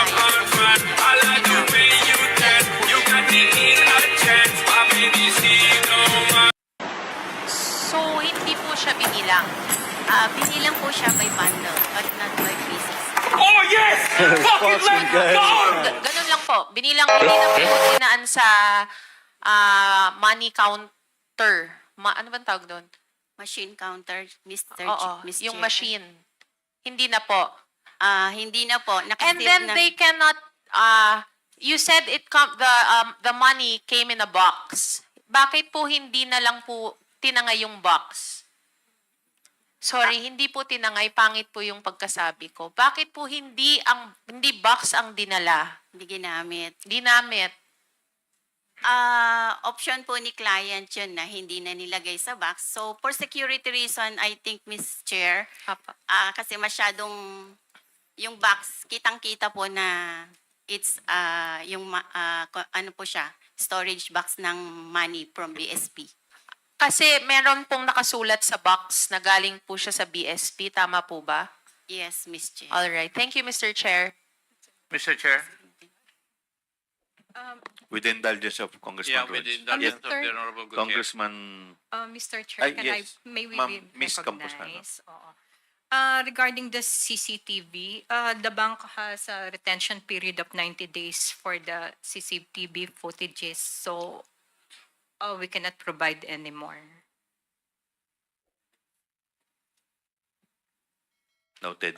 Mr. Chairman, since Yes, this Congressman Paduano. representation moved for that for the submission of such CCTV, yung teller po, pina-invite na natin. Yes. Yung duty guard on that day.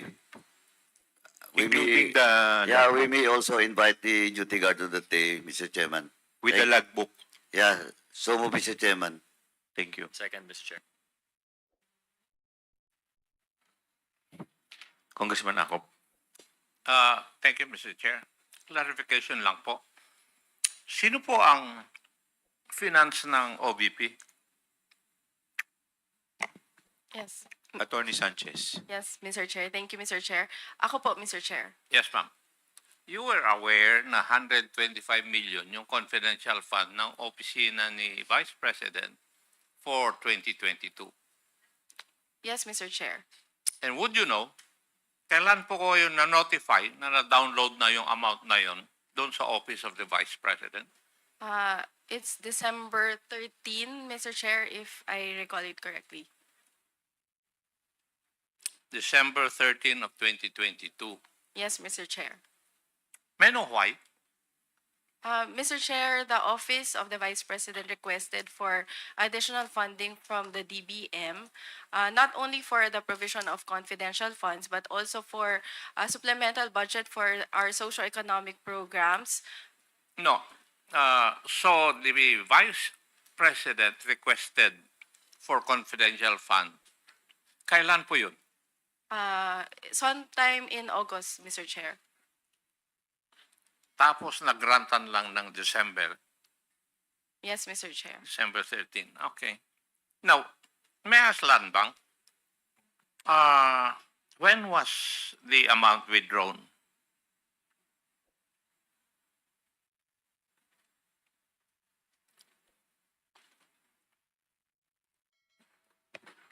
For the OBP, I think for the 2022, December 20, I think we'll check the document. December 20, 2022. 2022 for the first. One time na withdrawal. Yes, Mr. Chair. One time. Ang nag-withdraw, yung pong SDO, Special Dispersing Officer. Yes, Mr. Chair. Madam, would you know si Attorney Sanchez? Would that be correct? Yes, Mr. Chair. Yes, ma'am. Bakit ginastos nyo kagad ito nung period na yon, when in fact you would have obligated it and you would have used it in 2023? Mr. Chair, I do not have knowledge on the actual utilization, but in terms of the cash advance, Mr. Chair, there is no prohibition as to whether we can give the cash advance in 2022, Your Honor. Di, kayo po ang mas marunong siguro sa SDO, ba't hindi nyo na lang sinabihan when the notice of cash allocation na receive nyo ng December 13, bakit hindi nyo na lang inobligate so that it will not be returned to the National Treasury? Kung na-obligate ninyo, you can use it in 2023. Di po ba, kung titignan nyo yung budget, merong unused appropriations. Number one is unobligated appropriations. At saka number two is yung hindi na-issue sa inyo. Bakit inapuran ninyo? Mr. Chair, for the obligation of cash of the confidential expenses, it is triggered by the issuance of the cash advance, Mr. Chair, and the documents for the request for the release of the cash advance was received by the accounting division and the budget division on December 20, Mr. Chair. Kaya nga, na-receive niya ngayon, December 13, tapos pinaspasan nyo ng pag-liquidate. Di po ba? And therefore, nagkamali-mali na yung inyong opisina na pag-liquidate. Mr. Chair, as to the issuance of the cash advance, as of the time that the cash advance was issued, we did not have information on the period that it will be used because it can be used even after December 31, Mr. Chair. Kaya ngayon nga yung katanungan ngayon December 13, nakuha nyo yung na meron ng cash for the confidential fund. The first thing that you would have done is that hindi natin magagamit itong 125 billion within 11 days. Tama? Mr. Chair, there is no requirement under the joint circular to use it within the 11-day period because it's for one quarter. Ginamit nyo nga sa liquidation ninyo. You use it for 11 days. That's why your office committed mistakes in the liquidation. Kasi inapuran nyo When in fact, pwede naman yung i-obligate yun at saka nyo na lang i-liquidate. Di po ba? Again, Mr. Chair, I would like to state for the record that I do not have knowledge on the actual utilization and disbursement from the confidential fund cash advance. I'm amazed kasi kayo in charge ng finance sa office ng OBP, you do not know this. It's surprising on my part kasi I've worked with the controllership. Kaya nga ako nagtataka Bakit pinilit ninyo na i-liquidate o gamitin yung pondo, 125 million in 11 days? Something must be wrong somewhere. Di po ba? Sabihin nyo sa akin, normal ba yun? Na 125 million gamitin mo in 11 days? As a finance officer.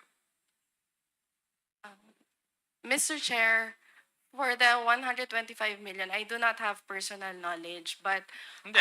Ang tanong ko po, sagutin ninyo. Sa tingin po ninyo, being with finance, normal ba na gamitin yung 125 million in 11 days? Mr. Chair, that would Yes or no? depend, Mr. Chair, on the nature of the transactions, Mr. Chair. Are you So- trying to tell me that you could come up with transactions within 11 days, 5 of which are holidays? Mr. Chair, Pakisagot lang po. Mr. Chair, in the government, there are transactions which exceed that amount, and the payment is Like what, for can be, example? purchases, Mr. Chair, but there may be purchases, Mr. Chair, that exceeds that amount, or payment for other transactions, Mr. Chair, like In the office of the OVP, anong transaction na ganun? in the OVP, Your Honor, wala po kaming ganun transaction. Kaya wag mo akong pagsabihan ng ganun, Iha. Kasi, you're coming up with stories or events na wala kang ebidensya. You're a lawyer, right? Yes, When Mr. you Chair. say something, hihingan kita ng ebidensya. Wala kang may pakita sa akin Yes, Mr. Chair, that's why early on I stated for the record, Hindi, Mr. Chair. pero for a finance officer, you do not know na it is unusual for you to use 125 million in 11 days, 5 of which are holidays. Ako, naging controller ako, alam ko na imposible. Kaya ang ginagawa ng amin ay ino-obligate namin para magamit namin sa next year. At may liquidate namin ng tama. Hindi yung ginawa po ninyo. Diba? Attorney, if you're really well-versed sa finance, dapat alam mo yun. Mr. Chair, again, for the confidential expenses and the handling of the confidential fund, cash advance for confidential fund, hindi po ako involved sa process, Mr. Chair. Okay.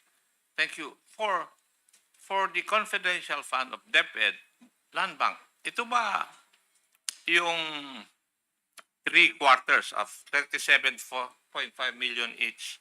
One time din ba na winidraw ito? 3 withdrawals, 37.5. So, ano yun? Every quarter? I will check our records, sir. I cannot remember anymore. So pwedeng sinasabi ninyo in 1 month na withdraw lahat to. We will check our records, sir. Thank you. Thank you, Mr. Chair. Hindi rin masagot eh. Mr. Chair. Thank you very much, Congressman Acop. Yes, Congressman Flores. Mr. Chair, I would just like to make a follow-up on my suggestion kanina regarding Attorney Sanchez. Do we have that data already as to where? I'm actually just concerned about the SDOs, si Fajarda and Acosta. Actually, si Attorney Ortonio doesn't need to be here. Attorney Lopez is already here, being the boss, di ba? I'm sure she could answer the questions that would be asked of Ortonio. But about, I just need to know where Fajarda and Acosta are, if they are on official travel. Mr. Chair, I checked with the Central Records Unit of the Office of the Vice President. They are on official travel, Where? What city po? What town?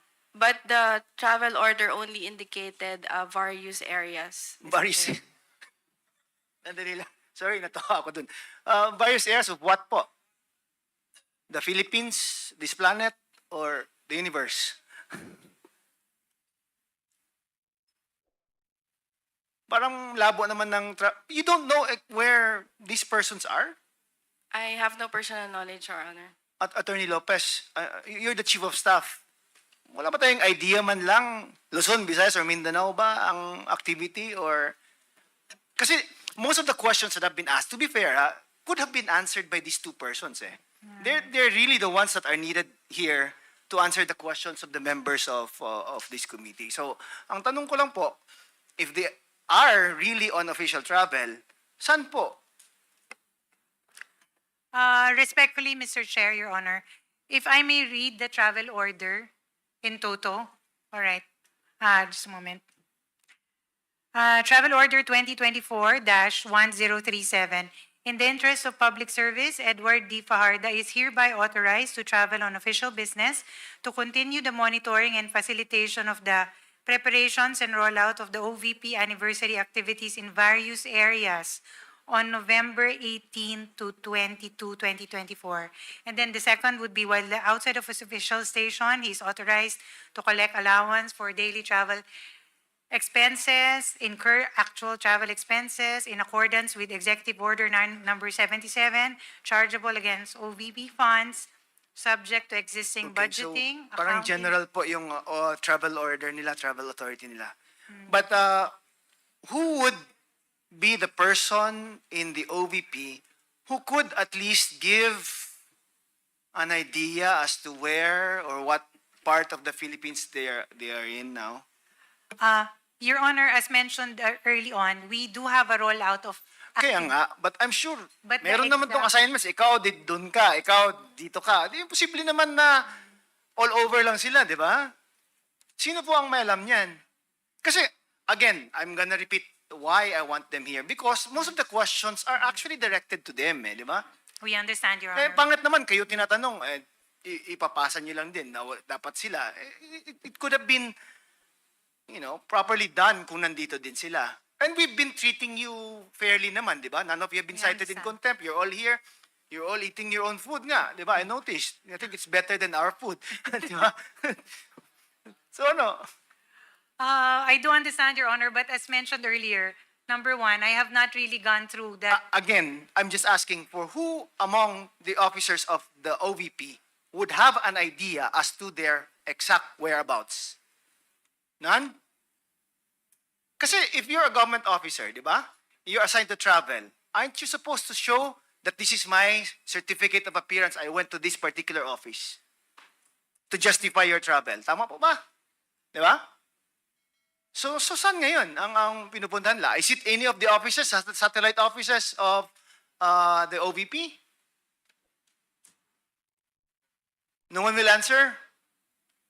On my end, Your Honor, I really have no personal knowledge. Kasi ang nabasa ko rin po is various Okay. areas. Who gave the travel authority? May I see again? Just a moment, please. Sige. The travel authority was signed by the Assistant Chief of Staff, Your Honor, Mr. Ortonio. So, pinapa-excuse ko na sana. Di ba? So he's your assistant, right? Can you not call him up and say, where are these persons ba? I'm just interested with Acosta and Farda. I will try to reach out to him, Your Honor. Oh, so you cannot contact your assistant, chief of staff? Oh, because when I arrived, as mentioned earlier, Oh. yes, I arrived only and reported to the office yesterday. I have not seen him, actually. Yeah, but I'm sure there are means of communication. You know, he being your assistant in this day and age, I'm sure someone could get in touch with anyone. Would you not agree, Attorney Lopez? I will try to reach Okay, out. I'll give you a few minutes, huh? Thank you. No worries, Your Honor. Yeah, just a quick manifestation, Mr. Chair. Ms. Zulay, Attorney Lopez, how long have you been in government?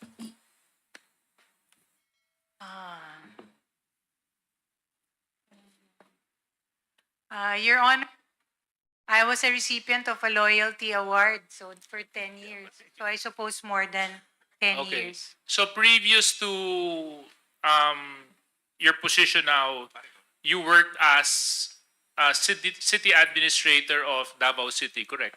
That is correct, Your Honor. So as city administrator, I'm sure travel authorities would come and go your desk. For certain officials only, Your Honor.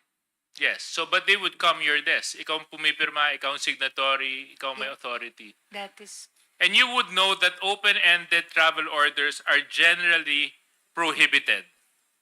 You cannot issue a travel order that doesn't specify to where you're going, up to when will you be there, and the other details and purpose of your travel. Is that correct?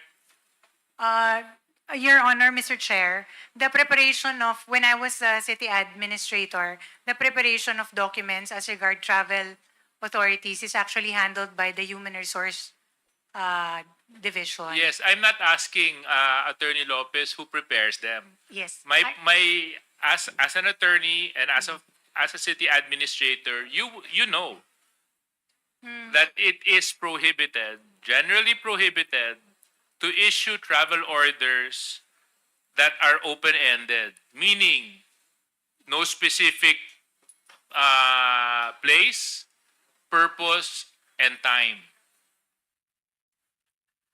Your Honor, I would think that in this case, it can be justified because there is a schedule of activities happening on these dates. So at the very least, I would think that it limits So if you think it's justified, the areas. yes, yeah. In this particular case, Your Honor. Yes, so if you think it's justified in this particular case, let's take this particular case as an example. So what particular places are you speaking of? That is the matter, Your Honor, that was discussed earlier. I would have to ask and check So which areas. therefore, you cannot use this example as a particular case because you yourself have no specific information as to what these various places are. Am I correct, Attorney Lopez? Your Honor, Mr. Chair, there is a list of activities happening across our satellite offices. That can be indication of which areas they will be traveling to. So meaning, is this a regular practice in the Office of the Vice President where you issue travel orders recklessly with no specific day, with no specific place, with no specific purpose? Basta ang sinusulat nyo lang yon, varios. Paano ngayon to, Attorney Lopez? Paano ngayon to, si Mrs. Villa del Rey? Nandiyan ba siya? She probably went on restroom break, Your Honor. Okay, tatanong ko na lang si si Attorney Sanchez. Kung ganito yung practice sa OVP, paano nyo charge ng per dime? Tapos paano kayo nag-i-issue ng travel voucher? Paano kayo nag-i-issue ng pambayad ng ticket, pambili ng gasolina, pambayad sa kain, sa eroplano? Kung ito, sinasabi nyo, various places. Various places can mean here, there, everywhere. From the North Pole to the South Pole. So, I mean, you can't expect you can't expect the committee to believe that one reason to why your officials are not present is because they're attending to activities in various places. That's totally unacceptable. Is this a practice in your office, Attorney Sanchez? Mr. Chair, usually before we issue a travel order, there are attachments to it. The first one would be the request for I'm travel not asking that, authority. Attorney Sanchez. I know the process because I used to work as a chief executive in a local government unit. I know how it works. So don't tell me the process. What I'm asking you, ito ba ay practice sa Office of the Vice President na recklessly nag-i-issue kayo ng travel authority? No, Mr. Chair. O, ba't nyo ginagawa? Kung hindi naman pala.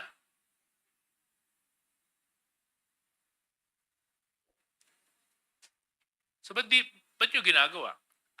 Mr. Chair, So therefore, Did kung not hindi nyo issue. pala talagang ginagawa, ngayon nyo lang ginawa. Kung kailan may hearing tayo sa good government, na parang lumalabas, sadyang iniiwasan nyo na dumalo yung mga opisyalis ninyo dito sa aming pangdinig. Kasi talagang isasabay nyo pa eh. Kung kailan may hearing, sinasadya nyo na wala dito. At yung at yung pumirma pa doon sa travel authority na yon is the same person who promised that he should be here. Mr. Chair, this is beyond disrespect to the committee. Mr. Chairman. I mean, at the very least, are you trying to hide the truth? Is it so difficult already for people to say the truth? Nowadays, na you have to come up with all sorts of lies. But I'm telling you, you're gonna run out of excuses eventually. You're gonna run out of reasons eventually. And eventually, we're gonna get to you. So Chairman. with that being said, Mr. Chair, maraming salamat. Thank you. With the indulgence Chairman. of Congressman Rog Gutierrez, the chair would like to recognize Congressman Paduano. Thank you, Congrats and the Chair. Now, ma'am, alam mo, looking back, no, balikan ko lang yung excuse letter nung nakaraan. For example, in the case of Gina Acosta, may travel authority siya.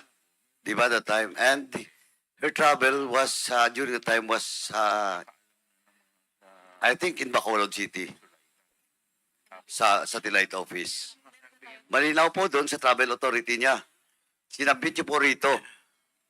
Nakaspecify po yung date at saka place.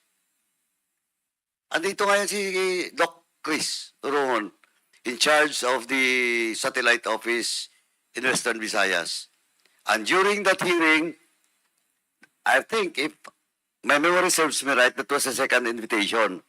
And that was the excuse of Gina Acosta with the official travel order doon po sa Bacolod City, satellite office. Now, today, ang problema nyo kasi, ma'am, Attorney Sanchez, alam mo ba, ang problema nyo kasi ngayon, nilalabas nyo na walang specific area. Ma'am, talagang tinatago nyo. Alam mo bakit?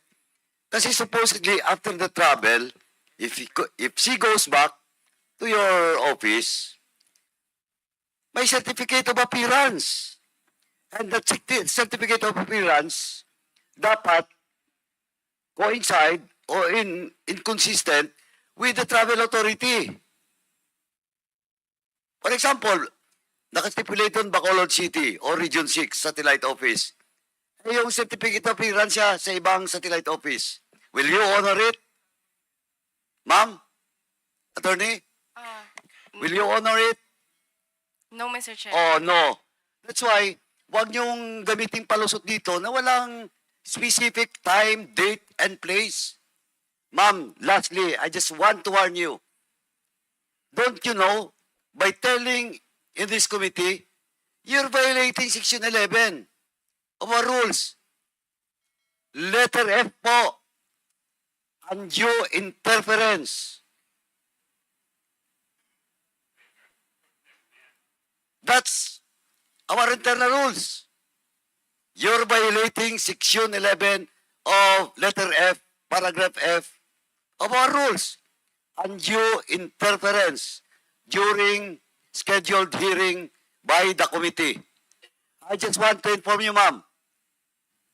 And if you want to check it, you can check it in our website.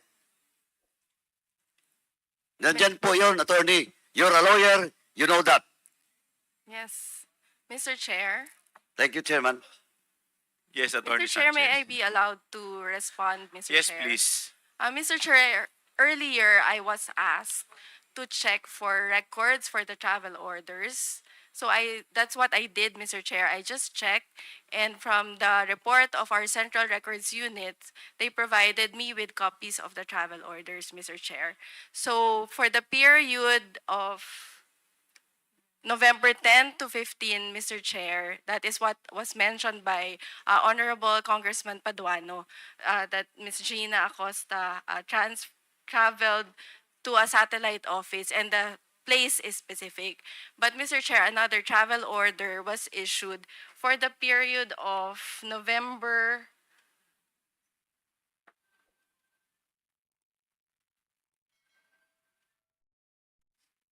18 to 22, Mr. Chair. And I'm just basing it, my statement. And who signed that on the record. travel order? As mentioned earlier, Mr. Chair, it was Assistant Chief of Staff, Lemuel Ortonio. And he's not present also. Yes, that is Eh, correct. para-pareho sila. Who signed the travel order of Ordonio? For the travel, wait, Mr. Chair.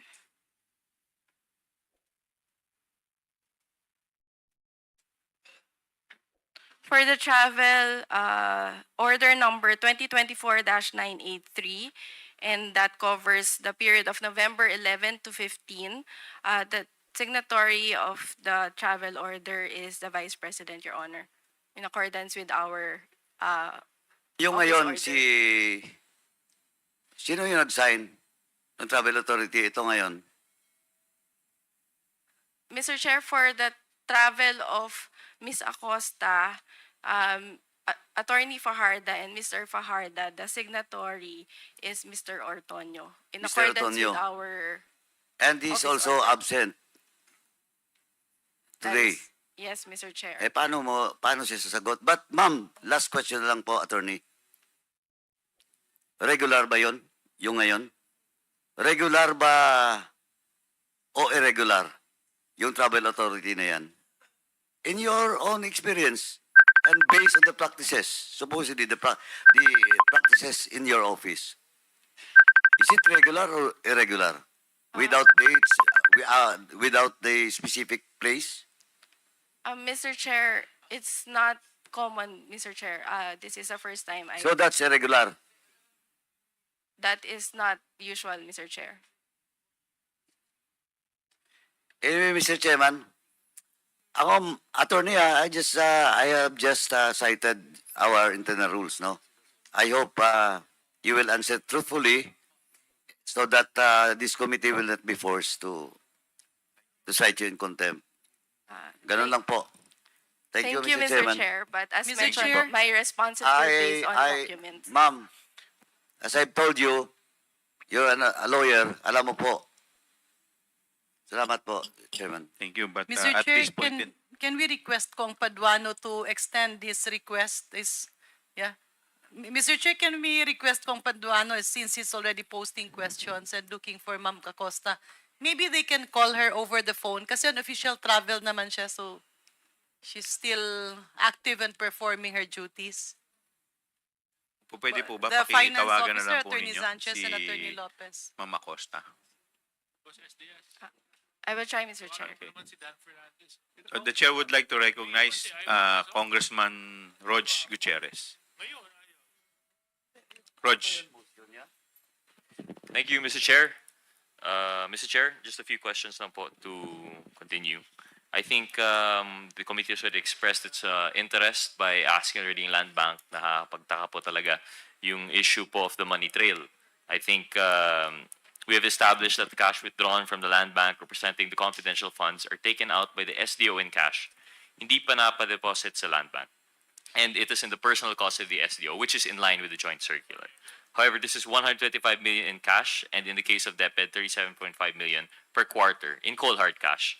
But what is not sure yet is where Ms. Acosta and Mr. Fajardo have brought the cash. I think we've established the line so far with the tellers. We're still going to have to establish that at least from the Land Bank up until the deposit, from the release of the check up to the encashment in Land Bank. We've seen that so far, but we still have yet to establish where the cash goes after that. And we have some further questions po in relation to this. Kasi po, ang nakikita po natin, based on the testimonies, even from the last hearing, in the question of confidential funds, it all points to two people po. In the case of DepEd, at least, it's pointing to the SDO and the head of agency, in which case that would be Mr. Fajardo and then Secretary Duterte. And of course, for the OVP, although interestingly, based on our last hearing, it actually was pointed to three people. If we recall the testimony of Attorney Sanchez, she actually mentioned that based from her knowledge, the persons who would have knowledge of this confidential funds would be the SDO, si Ms. Acosta, the head of agency, which is VP Duterte, and the Chief of Staff, Ms. Zuleika Lopez. So in line with this, just to clarify, I'd like to ask a few questions po, no, kay Attorney Lopez, to the Honorable Chairman. Attorney Lopez, nabanggit po yung pangalan po ninyo last hearing. Just to refresh your memory, I'm sure at the time you were busy po with your personal concerns. We were asking si Attorney Sanchez po and si Ms. Villa del Rey about the processes within the OVP and the disbursement of the confidential funds. And it was mentioned, I believe, specifically by Attorney Sanchez, what we've established, at least with Ms. Villa del Rey, is that wala po silang kinalaman sa disbursement ng confidential funds. Ang alam lang po ng chief accountant is the requirements and that they would have to submit for the release of the check. And kasama rin po dito si Attorney Sanchez. However, Attorney Sanchez, I believe, made that statement that past that point, and what we've established with the Land Bank, the personalities involved with the confidential funds would be the SDO, the VP, and yourself. However, we take note po, Ms. Lopez, to the Honorable Chairman, most respectfully, na binigit po ninyo that you're only concerned with operations. And by operations, you're talking, I guess, about the social amelioration program ng Office of the Vice President. Is that correct, Ms. Lopez? That is correct, Your Honor. That is my role as Undersecretary and Chief of Staff of the Office of the Vice President. Ms. Lopez, I hope you Attorney Lopez, I hope you understand how we would be how we would find that quite confusing, because generally the idea of a chief of staff would be second to the head of the agency, and by virtue of that, everyone else in that department would be under the chief of staff. Generally, that's how it works. Our understanding is that in the OVP, how many USEC positions are there? May we ask? There's only one Undersecretary position, Your Honor. And the undersecretary position is that of the chief of staff, correct? That is correct. So generally, including the SDO, although they have specific responsibilities under the circular regarding to the confidential funds, they are still under your supervision as the USEC. The SDOs, Your Honor, do not report to me. They don't report to you, although you are the most senior official after the vice president in the... Your Honor, if I may be allowed to, Sir Congressman Gutierrez, if I may be allowed to explain my answer. In the Office of the Vice President, although I am the Undersecretary and the Chief of Staff, I am purely handling, as I mentioned, operational concerns. There are areas, for example, that I am not privy to, one of which is the matter of confidential expenses. But as regards the institutionalization of the projects, implementation of the projects, communications that come through the office, internal, issuances of memo, issuances of special orders, etc., they go through me. And also, for external communications, Your Honor, for example, there is a request for referral to for example, the DSWD or the Department of Health. All these matters, Your Honor, are coursed to the Office of the Chief of Staff. And all communications emanate also from the Office of the Chief of Staff, external, especially to those national government agencies. On top of that, Your Honor, I handle the day-to-day operations of, there is a clustering in the Office of the Vice President. For example, as I'm, in the case of Director Lin, she handles the finance cluster, which is budget, accounting, GSD, no, is under you, the procurement. That is her AOR. On my end, Your Honor, I handle the frontline delivery of administrative support such as Disaster Operations Center, Legal Affairs Division, and also the protocol team. Those are matters that I have direct hand into and information I am privy to.